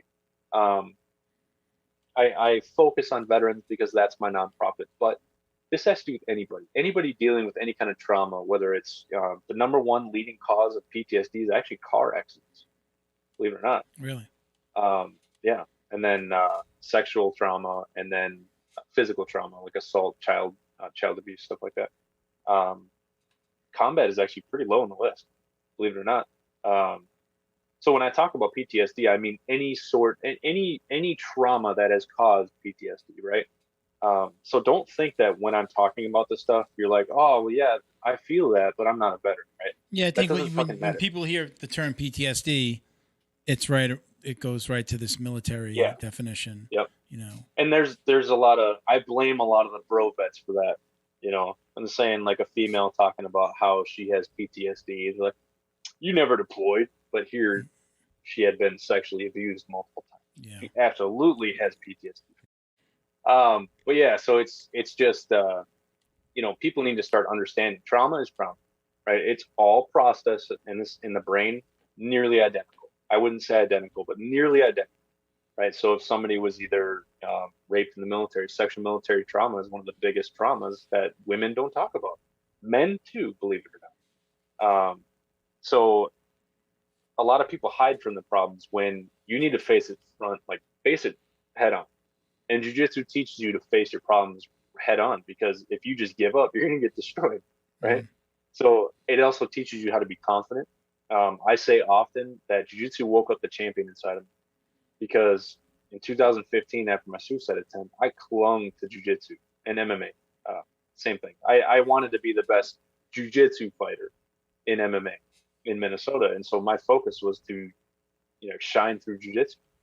And, I ended up getting 3 submission victories in 4 years. So, I mean, I was pretty happy about that. And so I wanted to show other veterans the positive effects of jiu-jitsu, right? And so obviously, no brainer, reach out to We Defy to see if they wanted to partner on this, right? I'm doing all the work, but what they're doing is I'm utilizing a lot of their networks, right? And so because I support We Defy, I love We Defy. I'm an ambassador. I'm on their athlete engagement team. I do what I can to support these guys, but I decided that 10% of what I make from the sponsor donations and the GoFundMe, I'm going to donate to We Defy. As of now, we're up to about $600. So, keep donating to the GoFundMe and stuff, so I can donate. Send me the link. I'll put it in the bio and the description awesome. of the podcast. Yeah, and the video. I'll send you the GoFundMe. And so it was a no-brainer, because We Defy, I think, is one of the first. I know Mission 22 is focused on jiu-jitsu too, but We Defy just stuck out to me, right? And so, they're already working with veterans who are 80% or more disabled. And so I'm like, you know what? Let's work together on this. It's my project. Let me do it, but I'm going to throw you guys in as a partnership. Help me out with getting the word out. Give me access to your athletes, because I want to interview a bunch of these guys. And so on the tour, we actually have 4 We Defy athletes are going to be riding with us for like a week at a piece. So what we're doing is we're leaving April 21st. We're starting in Minnesota and we're driving to Montana, as that's our first set of stops. We're going to SBG in Kalispell. We're going to Hughes Grappling in Kalispell. We're going down to Missoula BJJ. And there's like 38 gyms. I'm not going to sit and list every single one of them. But we're starting there. Then we're going to Washington, down to California. We're going around the whole country. And so what we did was we bought a school bus. And so we converted this short bus, which is awesome. We put a naming contest out there. Veterans are not the most PG people. Some of the names that were thrown out there, I'm like, I cannot do that. Sorry, guys. Hilarious, because I have a horrible sense of humor. However, you got to think about offending people too, So I was like, yeah, no. So Warrior Wagon is what won. That was the most appropriate title. Makes sense, though, too. Yeah. There's a lot of people that wanted to. So we're doing $1,000 to sponsor the bus. I mean, you get a logo on there, and so we actually had somebody start a GoFundMe to raise $1,000 to put a giant dick on the side of the bus. I'm like, we're not doing that. Sorry, I'll take your donation money, but we're not doing that. Wow. So there's kids and stuff, so we have to make sure it's got to be PG. So we converted this thing, St. Croix Custom Furnitures, which is actually, he's my board member. He actually built the bus for us. So he built the bunk beds. We have bunk beds in the back. We have a bed on the side, some storage. We're putting a recliner in there. We just drove down to Omaha. We had a bus driver seat donated to us, a really nice air ride seat. We had a bunch of equipment donated to us from people. So thank you, everybody who donated. Thank you guys. And so we'll have about 3 to 4 people in this bus at all times on this tour. So what we're doing is we're actually doing free seminars. So if you go to warriorsnextadventure.com and you click on the PTSD versus Jiu-Jitsu tab, the whole list of all of the states and Jiu-Jitsu gyms that we're going to will be on that list. They're open mats. If you're a veteran, not a veteran, I don't care. Just come show up. If you want to learn about Jiu-Jitsu, if you don't train, come check it out. If you train in another gym and you're hearing this, come out for the day and hang out with us. I'm sure your guys, will support it. But what we want to do is every single gym is going to get an episode on YouTube. So we're doing an episodic series where we're going to have like food eating contests and like all kinds of crazy dumb shit. So, because me and Joe are goofballs, so we're also going to add in. I'm making Joe eat weird shit while we go around and we're going to record it.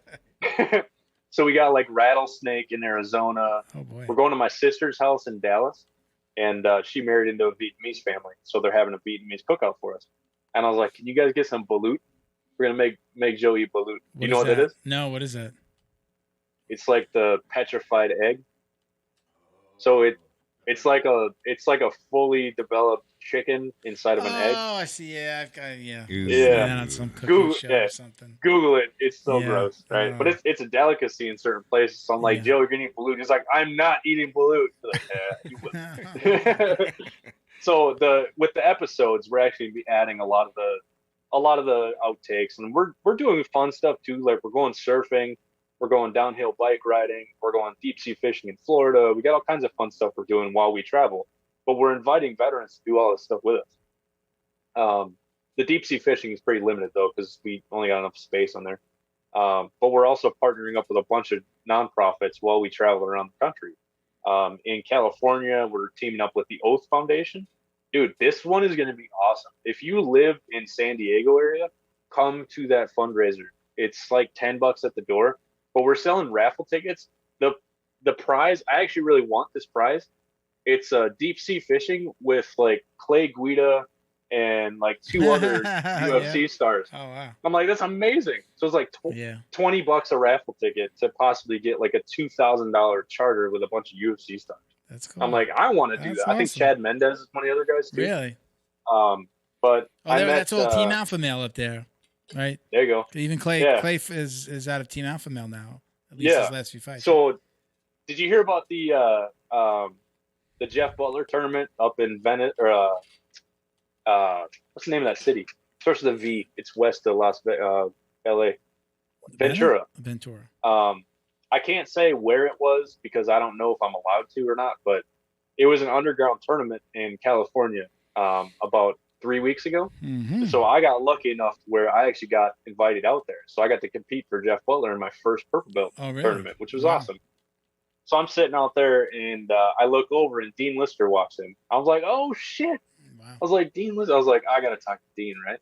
So we were supposed to go to Victory MMA, but COVID has everything shut down. So I went up to Dean and I started talking like, hey man, you're one of my UFC heroes, man. I love you. I was like, your leg lock videos are amazing. And I just started, building them up. I told him about the nonprofit. I was like, yeah, we were actually supposed to go to your gym. I was like, I've been talking to Cage. He's like, oh yeah, I know Cage.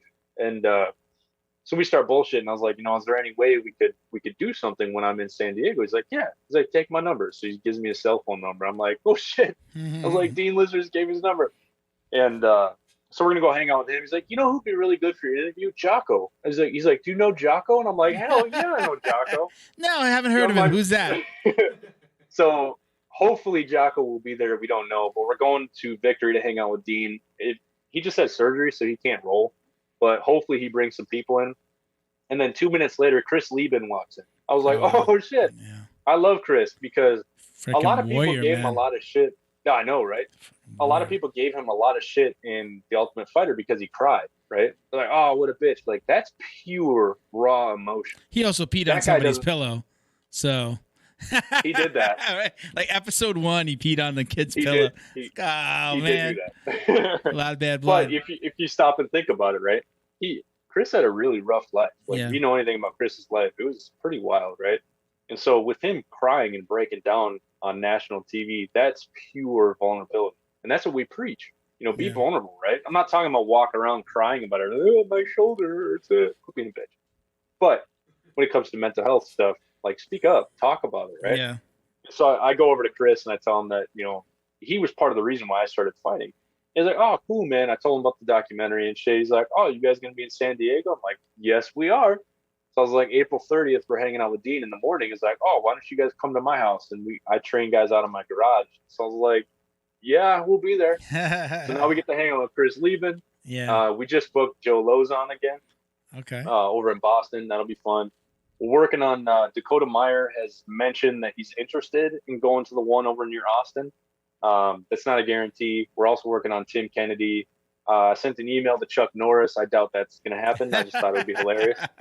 Because a lot of people don't know Chuck Norris was Air Force Security Forces. It was the same thing I was. So. Oh, very cool. There you go. But yeah, so this we're doing the episodes for every gym, but then we're also getting it cut into a professional documentary. I've been talking to Vincent Vargas from he's from the show The Mayans. He was on Range 15, a bunch of military movies and stuff.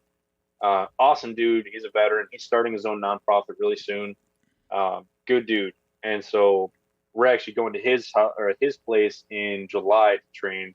But he also offered. There's a company who actually made up a bunch of veterans who have a production company. So we actually have a professional company that's going to edit this documentary.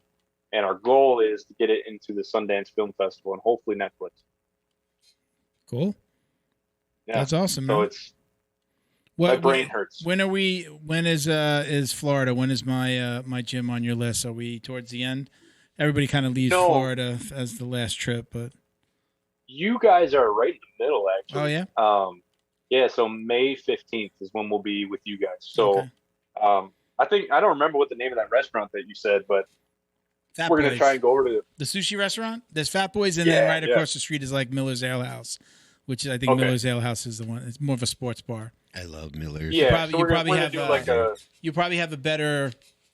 I mean, it just depends, but like the vibe at Miller's Ale House is a lot more loose. There's an outside deck, so it's really kind of completely open. Like the bar is covered, but it's very open outside. We'll probably do that. Yeah. It's just another way to get people to get together and talk too, right? So it's not only for a fundraiser, but it's mainly to just get guys together and talk, right? Yeah. So when we're at the gym, we're not gonna have time to talk to everybody. Yeah. But if there's people that want to get together and talk a little bit more intimate setting, we can have conversations at this place too. So now, will we be able to? Is it okay with you guys? Because I talked to Bo last week about like coming out and filming a little bit more like a behind the scenes of you guys coming in. Sure. Like you're going to be filming, but him filming like you guys, so that we can use that a little bit, help promote. I think that would absolutely, be cool. Man, for sure. Yeah. Yeah. So Joe is our cameraman. We just had a $5,000 donation, and awesome. we bought 2 4K cameras. So now we actually have really good video footage. Very cool. We have some nice speakers. We got some lighting. We got all kinds of stuff. And then I have another veteran who's going to be setting up my merch table and everything like that. So we're looking for volunteers at every gym to help us get set up because we only have 2 guys we're bringing. That's a small crew. Okay. But yeah, so that would be great. I'm excited to roll with you guys too. Yeah, very cool, man. Well, I live very close to my gym. I moved further away, and I'm still, 10 minutes in traffic, if that. Nice. So really close, and yeah, man. We're getting close. I'm like, wow, it's April. It's like you're saying May 15th. I'm like, wow, it's April. We gotta. Yeah, it's next month, man. Yeah, it's pretty soon. When do things kick off? When are you leaving? So April 16th is actually the kickoff here in Minnesota at my home gym at Tracks BJJ. So April 16th is going to be the first filming, right? So we're having a seminar there, and then we're leaving on the 21st. The first stop is going to be SBG in Kalispell, Montana. So if you go to the website, you can see every single gym we're going. If you guys live close, please come to the filming. It'd be great to see you guys. So your girlfriend must be an angel. Because you're leaving her with four girls, right?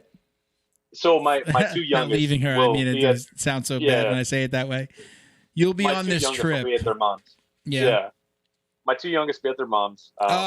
All right. She just moved in, and I'm losing my job in 2 weeks. Wow. And talk about that. Was it? I think TJ. I don't know if he mentioned it on air. I think we might have talked a little bit about it. Did you have to leave your job because they wouldn't give you the time off? They wouldn't give you the leave? Yeah, so I applied for a leave of absence. My work knew about this for years. I've been talking about this for 3 years because last year we were supposed to film this. Yeah. But COVID happened and we were scheduled for this year. And so they knew about it months in advance. But the Derek Chauvin trial is going on right now here in Minneapolis. Mm-hmm.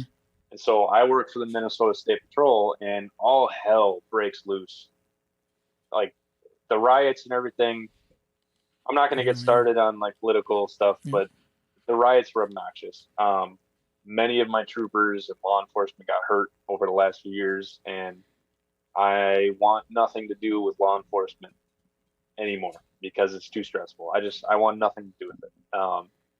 I'm surprised a lot of cops haven't walked off the job with what they've been dealing with. You know, it's because everybody's being grouped in with that Derek Chauvin guy, you know, and I know some of the best people I know are troopers and cops and correction officers. I mean, they're good people. I always talk about it. My dad was a cop, so I understand that kind of.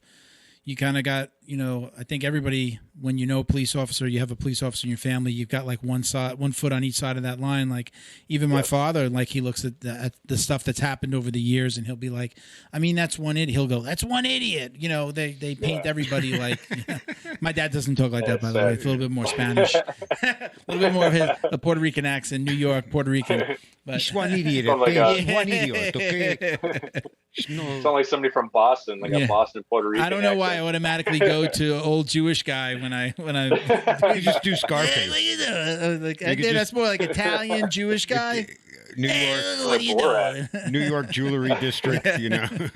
It's a diamond. It's a diamond. I get it. I get it. I mean, it's a difficult time, and then you know, it's you say something positive about the police in the wrong room, and you get eaten up that way, and you say, you know, you're on the other side, and you can get eaten up. It doesn't matter where you land. Yeah.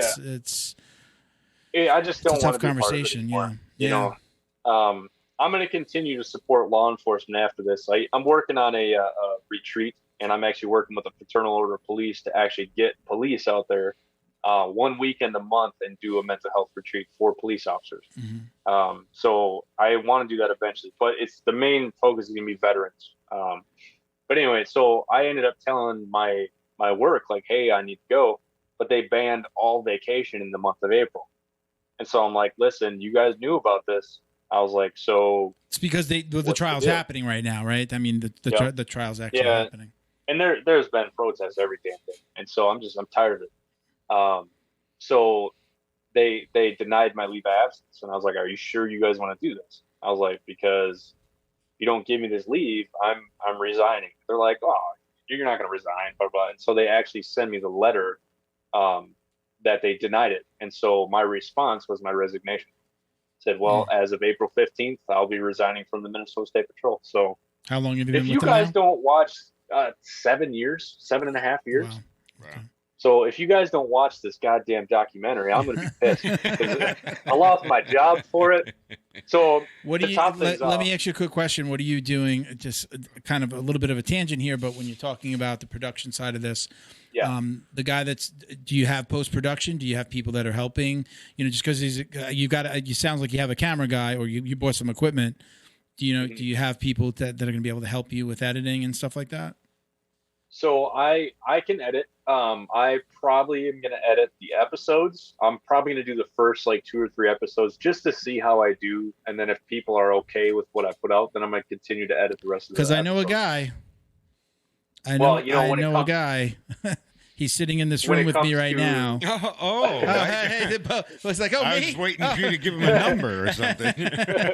I'll let him speak for himself on what he could do. But I mean, he did an what do I want to call an autocross movie? You did the movie, not an autocross. It was a movie about racing, but it had the built-in element of personal development and all of that. He's amazing at what he does. This isn't like the podcast isn't the first thing he's done. You know, when it comes to, he's an amazing graphic designer. He does production. He's an incredible photographer. So I'm sure that he would, talk to you about what he can help with. Yeah, when it comes to the actual documentary itself, I'm not even going to try to do it myself. Yeah. Because I want this documentary to be, it's going to be a tragic story of what veterans go through after the military, right? It's going to be about, the friends that they lost in suicide. The friends they lost in battle. We're actually dedicating this film to Michael, one of the guys who killed himself in Iraq, but a bunch of other veterans who have died by suicide. So we're dedicating this film to all veterans who have ended their life. So at the end of the film, what we plan on doing is we're working on getting the rights for a specific song. I'm not going to say what it is yet, but we're actually going to have a bunch of veterans who have lost other veterans to suicide, with the permission of their families, of course, get one of their pictures and the day that they were born and the day that, their life is over. So the end is going to be very emotional as well. I live in emotions. I love emotions, and I'm trying to get people to feel emotions much more often. So my goal is to make everybody who watches this documentary cry at least once, because that means that I'm touching those feelings that I'm aiming to do. But at the same time, it's not a sad story, right? The initial story is tragic, sure, because suicide is nothing. Nobody loves talking about it, and I get it, but it's a story of all these veterans who actually have gotten to the point where they literally did not want to live anymore. And then this fucking sport just comes out of nowhere and completely changes the way that we live our lives, with jiu-jitsu. Yeah. And it gives us the brotherhood. I will challenge anybody who doesn't train jiu-jitsu to say jiu-jitsu is equal, if not a better brotherhood than the military. I love jiu-jitsu. There's assholes. There's a lot of assholes in jiu-jitsu, yeah. Sure, of course. But the community of jiu-jitsu is absolutely beautiful. The jiu-jitsu community has been so they've been so supportive of this thing, and the amount of people that have been reaching out to me saying, "Hey, how can I help?" It blows my fucking mind. Jiu-jitsu weeds out those assholes though more often than not. Yeah. Usually, yeah. They usually aren't able to find a home. They're usually not able to find a home. They're not going to train in one place very long. Yeah. And if you don't know an asshole, look in the mirror. Right? maybe, I'm just kidding. Or look at my if you're lucky enough to not know an asshole, then good for you. But good look there's definitely I think it weeds guys out, and they don't get very far.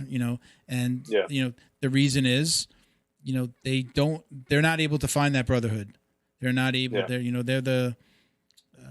They're the guy that I might choke an extra couple of seconds. to kind of.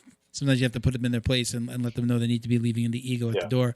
I've trained with several guys over the years who, and I'm no angel. I've struggled with like leaving the ego and get that intense role, and a guy escalates, and then I've got to escalate more. I almost got into a physical confrontation with one of my training partners who I'm great with now, and funny enough, he's just like he's a purple belt now.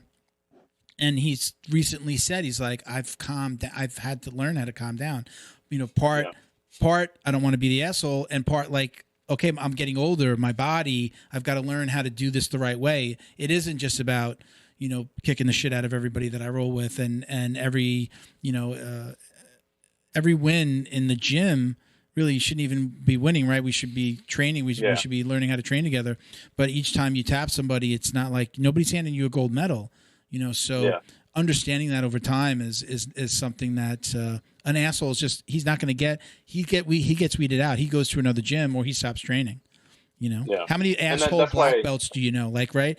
Every black belt that I've ever met is like, they're some of the most gentlest, kind-hearted people. You can't last that long. You can't be the ass. Now, I'm sure there's some asshole black belts, but you can't last that long in this world if you're going to be that way. You'll never be able to train with anybody. Yeah, there's a lot of white belts at our gym too, and we got some really good people at our gym. It's the typical mix from teachers to law enforcement to former people who've been in jail, like all kinds of people, and everybody at our gym. I call my brother and my sister. Right, we got a bunch of people competing right now in Wisconsin Dells too. So, I literally would do anything to help them improve their game. So I tell white belts all the time, listen, I will never, like when we're rolling hard, I always tell them, this sounds douchey, but I mean it in the kindest way. Like, I will never let you tap me. And that means that we're going to roll together. We're both going to take risks and everything like that. The day that you submit me, because it will happen, that means that you earned it. You did a good job. You did the move correctly. You got to the point where, you got the submission on me. And when somebody gets like a choke on me, I'm not just gonna sit there and be like, okay, get it a little tighter. Oh, you got me. I don't do that shit. Fuck that. That doesn't help anybody, right? And it's condescending, right? I don't ever want anybody to be like, okay, go ahead. Only for me, I only do that with kids. Oh, okay, I only do if it's clearly I'm clearly training with a child, and not so when I say kid, not somebody in their 20s, maybe not even in their teens. I'm like literally a kid. Definitely under 16. For sure. This guy is gray and white belt, and we're playing, and I'll let him that. But Now, is that bad? You're saying you don't, like, no, it doesn't help him. I struggle with, am I supposed to do that once in a while so that we do, does it help me get the ego out of their side of that role by letting them, all right, listen, get me and let's get this over with so that there's no, again, in certain instances, anytime I've had a problem with somebody, maybe like they want to tap me so bad. And I'm not saying like I haven't been on both sides of this. I'm just saying, you want to tap the other guy so bad that, do you let him get it and just be like, okay, we're done with that now. Now can we train? Is that like a little like a mental mind, like a little Jedi mind trick there? What I've told these guys too is like, listen, you're going to tap me one of these days. I've been tapped by every white belt at our gym. And there's no ego in it for me. So there's some people that have said that phrase that I said is full of ego. I was like, is it? Because every single guy at my gym that I've told that to has tapped me because they know that they earned it, right? And so everybody, I've talked to a couple of guys, like a year or two after this had happened. I was like, so what did you think when I told you that? They're like, oh, I saw it as a challenge, right? And so it's like, okay, the day that I tap Nick means that I'm fucking doing it right, and then like Chris, this guy, I don't take it easy on him anymore because he snuck in some arm bars on me that I wasn't expecting. So he tapped me with an arm bar, and I was like, that was fucking beautiful. Like I tell these guys all the time, I will never let you tap me, but the day that you do, I'll be the first one to high five you and congratulate you because that means that you caught me fucking up, or you did the move correctly, one of the two. So I personally don't ever allow anybody to tap me without trying to fight it, right? Yeah. So since we last talked, my daughter actually trains now, and she's a monster. Yeah. I'm so proud of her. How old? She's 10. She got a stripe about a week ago. She got a stripe. Awesome. Congrats. And that light in her face, like, Dad, I got a stripe. It was so cool. One of the first times I tapped my the guy that the Cornholio, the one that commented. Which again, this is the first time I'm ever dealing with this. I think I was still a white belt. I tap him with a Peruvian necktie. I remember the move because then he had me show it. He had me record like we did it. We were going to start doing tutorial videos, and he let me take the lead on it. Yeah. And the first time, especially when you tap a higher belt, forget about just a higher belt, your coach. When you let go, there's that moment where your eyes catch, and it's kind of like. It could go, hey, motherfucker. Oh, really, motherfucker? I'm going to wait till the next roll. Yeah. Or there's a look of pride. Yeah. I got the look of pride. I have so much pride. I got the look of pride. And he took it one step further because I never thought it was going to go past the two of us. I didn't celebrate. It's kind of more like I was waiting to like, is he about to kill me? And he was proud of me. And then when I got home, he had posted the story. He's like got caught slipping and how proud he was of the fact that his, I wound up being his first blue belt, had just tapped him. And I was awesome. Okay, all right. Whew. Well, first of all, he's not gonna kill me next time.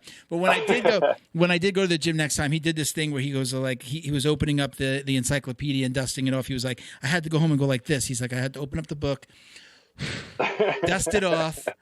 And he's like, I now I know I've got to turn up, my game a little bit, and I've got to be more conscious because now you're getting better. But that moment, I guess that moment could be different for everybody. And in some cases, that moment is like, oh yeah, son of a bitch. Oh, you're gonna tap me? Yeah. All right, here we go. Let's go. The next roll is gonna be real hard. The cool thing is too is like even the females at our gym have tapped me. And just through rolling. My girlfriend, she's been training for like 4 months or something like that. And the first move that we showed, because I think the most effective move for women, because she's like 5'1" maybe. She's a bodybuilder. She's strong as shit.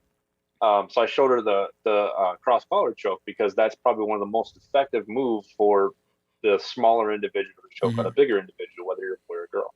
So I showed her that, and I was like, just focus on the cross collar choke because you're going to see it on so many white belts.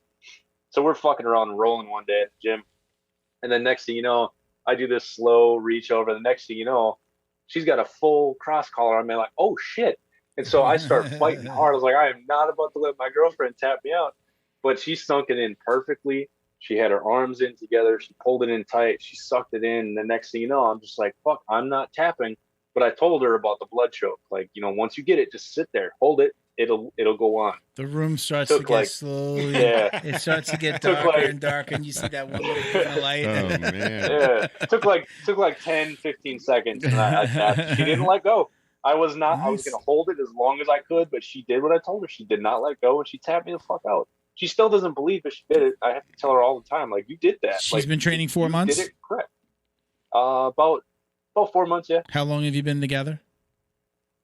About a year and 4 months. Okay. Because I'm still trying to get I'm with my wife going on, I think we're going on 9 years. And I even got her a gi. Yeah.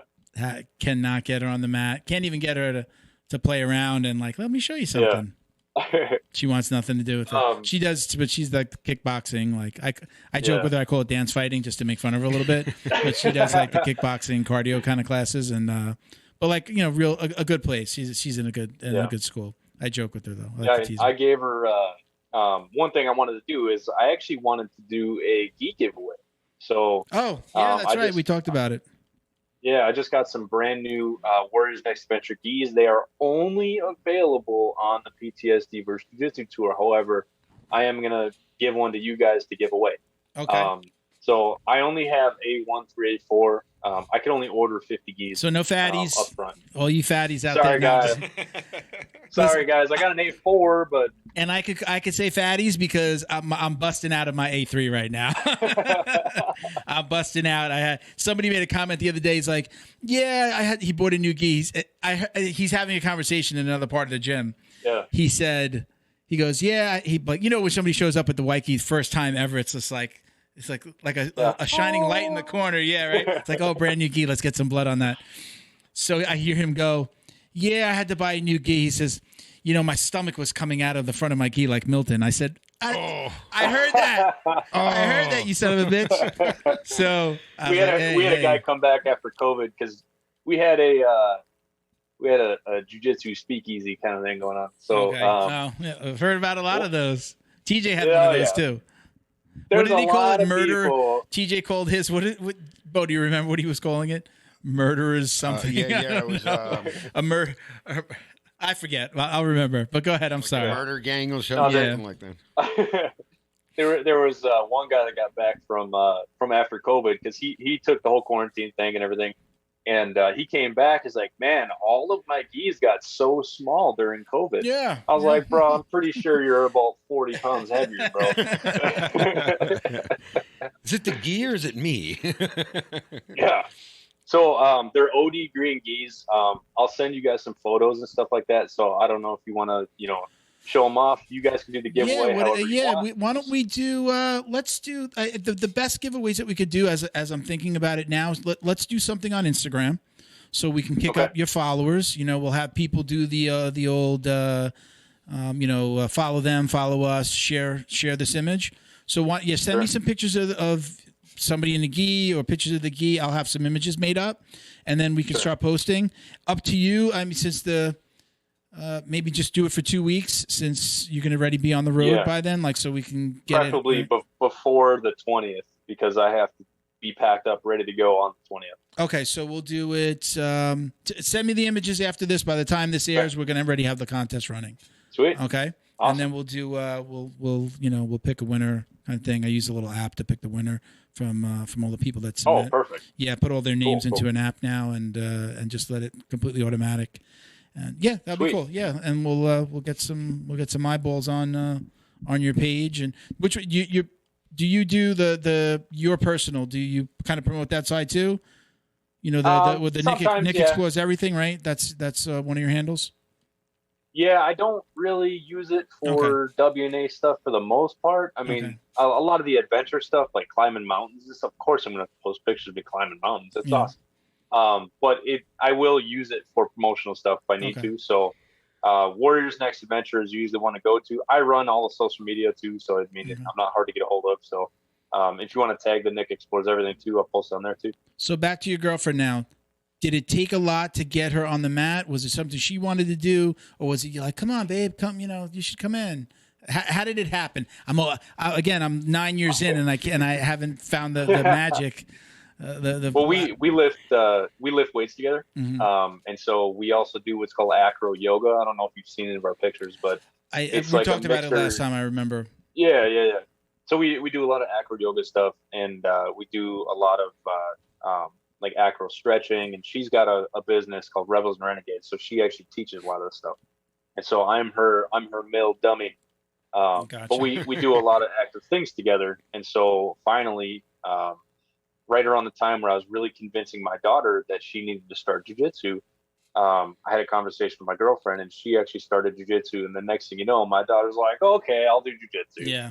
And so a part of the reason why she started was to help convince my daughter to do it, because she's an awesome person. And so now the three of us are actually competing when I get back for the Tap Cancer Out June 12th here in Minneapolis. Oh, very cool. Yeah, so all three of us competing the same day. I get to coach my daughter, I get to coach my girlfriend, and then I get to hopefully kick some ass. Very nice, man. That's awesome. Yeah. Good times. It's a lot of fun having the whole family in there. Yeah. I always wished for that day. I've been with her about 9 years. My stepdaughter just turned 17. So, I've messed around with her a little bit when she was little, like, hey, come on, take my back, show her arm bars, and she used to play with it a little bit. Try to take the Gracie's take on it, like, play jiu-jitsu instead of like forcing them to go on. The one time I brought her on the mat, she's like sat off on the side with like, I don't want to be here, So a video just popped up on my Facebook, and it was a video of me teaching my daughter how to do an arm bar at 2 years old. Yeah, and she was cranking out arm bars, man. She was great. Yeah, I haven't been able to get them out. I kind of just really given up on it. You'd think with got the podcast, I train, t-shirt website, like I'm surrounded by jiu-jitsu. I thought that they would have taken to it at some point. Nothing. Hey, can't always force them. It's hard because like I get what you're feeling, because one thing I had to explain to her too is like, look, it's a pride thing. Like when we were first, she started talking about jiu-jitsu and everything like that. She actually lived on the other side of town as me. And so my gym, I drive 30 minutes to my gym because I love it's home, Yeah. And so she's like, yeah, I'm thinking about trying jiu-jitsu. I'm like, awesome. She's like, yeah, there's this gym called Alliance right down my road. I was like, okay, let me explain something to you. If you come train in my sport and you don't come to my gym and you start training at a competing gym, I mentally cannot stop myself from getting jealous and pissed off. I was like, so like jiu-jitsu. That's definitely like a house divided. Yeah. So I was just like, if you do jiu-jitsu, you have to come to my gym. I was like, I'm trying not to be a douche with it, but it's like, in my heart, I know it's going to piss me off. Yeah. I was like, so I just have to at least express that to you. And she, like I said, she's awesome. She ended up just going to tracks with me. So I'm very lucky. She's loving it. She's eating it up. Yeah. She loves it. She's super competitive. And so the only thing that she's dealing with is the ego portion of it, because she is very athletic. Yeah. But jiu-jitsu, man, it kicks the shit out of athletic people. Yeah. If you're not ready for it. Yeah. For me, it's not just about getting them out there for, just the sake of getting them out there. I got them in, they're doing jiu-jitsu. Yeah. I try to preach about, the things that it's going to help with, being able to feel, she's about to go away to school in another year, that there's going to inevitably be the guy that slaps her on her ass, or the guy that's drunk guy hitting on her, or walking home at night with the girls, and some asshole says something, does something, that I call it that quiet confidence, like just walking into a room and knowing that you can handle yourself. Now you're not it's like the force. Yeah, right. But for what it does up here more than what it does here, what it does in the head is it's just amazing. And that confidence, sometimes that guy is not going to bother you, because you exude this confidence at a point, right? I mean, we've all probably seen a video of some jiu-jitsu girl kicking some guy's ass or something. Or, there's one. There's like a bunch of kids in like a hotel room. It looks like they're having some kind of party, and the girl's like just starts messing around with this guy. Boom, takes his back and chokes him out in like 6 seconds. So we've all seen that. Like I just want her to know like it's not just about competing. It's not about ego for me. It's I want you to be able to take care of yourself. But again, my wife does the kickboxing, and I am glad that she's doing something for self-defense. But then I still tell her, okay, well, what if somebody grabs you? What do you do here? They're not teaching them. Well, how do you get away from somebody grabbing you? What if somebody took your back, or you wound up on the floor and they're essentially on top of you in what we would call the guard? And none of that's worked. That's why I tell most women that, if you're going to pick a martial art for self-defense, jiu-jitsu is one of the best things to do because it doesn't take strength, right? If you think like boxing or MMA, a high-level female boxer or Muay Thai specialist or striker, can usually only generate enough power to hurt, some men, but not all, right? And so this isn't a whole compare men to women kind of thing, but men usually are stronger. It's just a fact, right? And so, like I said, my girlfriend is 5'1", super athletic. She's tiny, and she choked out a 200-pound, 6'2" MMA fighter, and actually did it. It wasn't just me letting her. And so that's the thing, you get my 9-year-old, sneaks up and or 10-year-old, forgot she's fucking 10 now. Jesus. Time's flying, man. She'll come up to me, put me in a rear naked choke, and if she doesn't let go, because she's kind of an asshole and she'll hold it, I literally, I'll start to like just like okay, kind of an asshole. Did I? So I gotta grab her, flip her over my body, like, dude, you gotta let go. She's like, I know, but I just choked you out. I was like, I'm gonna kick your ass. Well, you see, like this is the part that people that don't do jiu-jitsu, we're talking about kicking each other's asses. Our kids are assholes, and we have smiles on our faces. I don't know. I've done very small stints in other martial arts when I was younger, and the internet wasn't around the way it is now. It wasn't even. It didn't even exist when I was a kid. I'm 47 now. I feel like. Number one, we're probably the most active community. I don't do karate. I don't do these other martial arts. Other than MMA as a whole, we have to be the most active martial arts community on the internet. We're a cult for sure. Right? I mean, there is no one like the jiu-jitsu practitioner in my mind. Yeah. What we share, what we talk about. And it's all because every single time we train, this is what I believe. Every single time we train, we are killing, breaking the limbs, choking out our friends, breaking quote unquote, breaking the limbs of our friends. Right? If we held it a little bit longer, we could break it. If we held that heel hook a little longer, we could rip that knee apart. If we held that choke a little longer, we could, that person really could pass out, or we could kill them. There is something to be said for that. That's why that's why my favorite shirt is the one that Josh made me from DD214 called Ask Me About Murder Yoga. Oh, is that yours? Is that because of you? Yeah. Oh, really? Yeah. All right. We got a couple of those over here. I love that shirt. I didn't say that. I'm just saying I saw that on Josh's website. I'm like, man, I need that shirt. Yeah. So I took a picture of it. I'm like, man, use this all you want. I love this shirt. It's amazing. There is a uniqueness to the person that can go do that. Again, you weed out the assholes. There's a uniqueness to the person. No. Oh, Nick, where'd you go? Did his phone die? Maybe. Let's see. It might have. Oh, he said he plugged in beforehand. Did you see him? He went, no. Are you there? We're still here, Nick. We'll cut it back together if we need to. He turned sideways. And I was like, what happened? Did it might have fallen. Did it fall? Maybe. All right, folks, we're probably going to cut this out. In the toilet? It fell in the toilet. No, let's see what happens. Yeah. He might be back. Well, that's all we got for you today, folks. Let's see. He's coming back. Maybe he logs back in. No, he's officially out. It was an abduction incident. His daughter came in, choked his ass out. Choked him out. That was hilarious. Right, we sorry thought about that. we thought your daughter came in and was beating the shit out of you.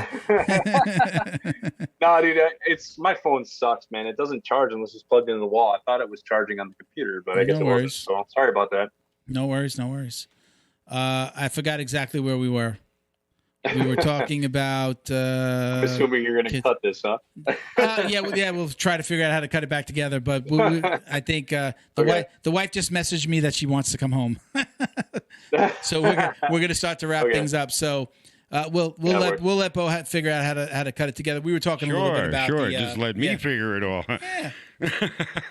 He'll put some funny, some image in the middle there or something. Saying that I'm so talented and brilliant doesn't mean I'm. Yeah, we got to show you. Got to show him what you could. Got to show him what you could do, Bo.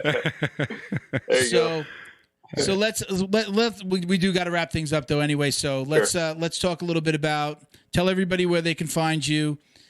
We told everybody when the doc's going to start, but tell them where they can find you. Instagram, website. Yeah, warriorsnextadventure.com. You go to PTSD versus Jiu-Jitsu tab. See that. Click on the bus build tab. You can see how we built the bus. Everything is simple. Warriors Next Adventure on YouTube, Facebook, Instagram. Twitter is @NextWarrior, I guess. I don't use that too often anyway. So pretty easy to find us. We're all over the place. My number's plastered everywhere. That is the number for the nonprofit. But it's also my personal number. So you can call 24/7. It's a suicide prevention line. If you know any veterans who are struggling, go ahead and send them that number or send them the veteran VA crisis line. So. All right. Very cool. Very cool. Well, I appreciate you coming back on, Nick. I'll see you on the 15th in May. I'll be there. Again, we're going to try to have Bo out there filming as well. So we'll talk a little bit more there, and then we'll talk about what we can do to help some more. You're going to send me some pictures for the gi. I will. Of the gi giveaway. I'll work on getting some images created, and we'll get that started. And then we'll be doing some murder yoga together. All right, man. I'm excited. I'm excited to roll with it. All right, brother. All right. Listen, I appreciate it. And then then obviously we got to get you back on before the documentary launches. You know what's going to happen? Oh, for sure. Nick and I are going to meet, and we're going to end up being the class clowns. And we're going to be wherever we are. You're already the class clown. I know. You are. I know, but I just have a feeling that because he's got a sick sense of humor, and that, and I do too. So careful. I've noticed that veterans have a pretty jacked up sense of humor, and literally everything makes me laugh. There's nothing that really offends me. There's certain things I will not say because I'm not stupid. I see. Like there's. Yeah, it's like beyond the social norms. It's beyond thick skin. It's just and it's beyond NFG. You know what NFG? No fucks given. I just do my best to just notice, who my crowd is. So I'm very observant of who my crowd is. Yeah, our open mats. I mean, we almost always have kids, so they're kids meaning sometimes they're 16, but we do have like. Almost every Saturday and Sunday, and it's not going to change just because we have people coming in. It's usually we call it family jiu-jitsu because super PG. We have tons of kids that start, and then the parents start after them. So it's usually the kids first, the parents next. Yeah. So it's like full on Disney. Yeah. We got. I'll have a talking with. I'll talk about. I'll just wear my mouse ears. All right. And be Let's chill. let Nick go because I got a jet. But again, Nick, thank you. Appreciate you coming on again. We'll do it again. Looking forward to meeting you on the 15th. Yeah, right, brother. Sorry about all the technical. No worries. Don't worry. Bo do his magic. He'll fix everything. All right, thanks, guys. I really appreciate you guys having me. All right, brother. We're gonna let you go. We'll chat like through Instagram, and we'll get all that stuff from you and get that thing going too. Okay. All right, man. All right, brother. Take care, man. Nick. Later. Thank you. All right, let's finish up. Let's do a little housekeeping. Everybody, stick around for a second. Nick's so funny. He's a great guy. Yeah, man, super nice guy, man, and really respect him. So much, man. He's doing so much. I mean, and what he's doing is super tough. Like if you I was throwing you out there to help him. I'll let you talk to him about how you can help if you can help.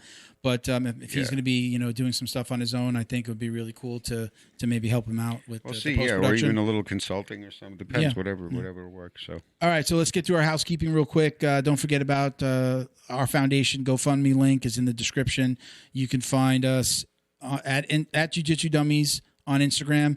Click the link in the bio. That'll take you to everywhere and every place you can find us, donate with us, all the different ways you can work with us. If you'd like to donate to the foundation where we award scholarships to children, first responders, veterans, people just doing really spectacular things in their community, in their world, you can actually just donate right there on Facebook or Instagram. For every $50 you donate, Flow and Roll will give you an embroidered belt. We'll get that out to you. Or you can choose a podcast mug like the one on the table there, Bo. You got that shot there? Yep. Right? All right. So, again, shout out to Flow and Roll for all they do for us. We really appreciate you guys. Let's talk about Patreon. If you want to support the show, you can visit us at patreon.com/Jiu-Jitsu Dummies. You can donate as little as $5 per month, and we'll give you shout outs on the show just like this. Carlson Gracie, Broward County, thank you for supporting the show. They're out in North Lauderdale. You can check them out at carlsongraciebrowardcounty.com. Let them know let Big J know that the dummy sent you. John Way Martial Arts and Plantation, johnwaymartialarts.com. That's down here in Florida as well. All right. Podcast patrons include Robert Walker, Frank House, Wolsey Rivera, Boa Athletics. You can check them out on IG at BOA_athletics. Michael Pixley Jr., been with us for a really long time. We appreciate you. Jason Smiley, Britt Tavar, James Fisher, CJ Carroll, Mission 22, Chuck Reddoor, and Roberto Santiago. So again, if you'd like to support the show, you can just jump on to patreon.com/Jiu-Jitsu Dummies. Now, what does that get you? Not only are you helping the show, but we do a $100 giveaway every month. So anybody who submits questions for the show and anyone who is a Patreon supporter goes into a pool. We do a giveaway every month. We'll pick one. Sometimes, we used to do 2 winners, $100 each. Right now we're doing 1 winner, $100 worth of jiu-jitsu swag. Sometimes it's CBD. Sometimes it's a gi. Sometimes it's a gift card to our podcast store. So you'll get something. All right. You can check out our podcast store at jiujitsudummies.shop.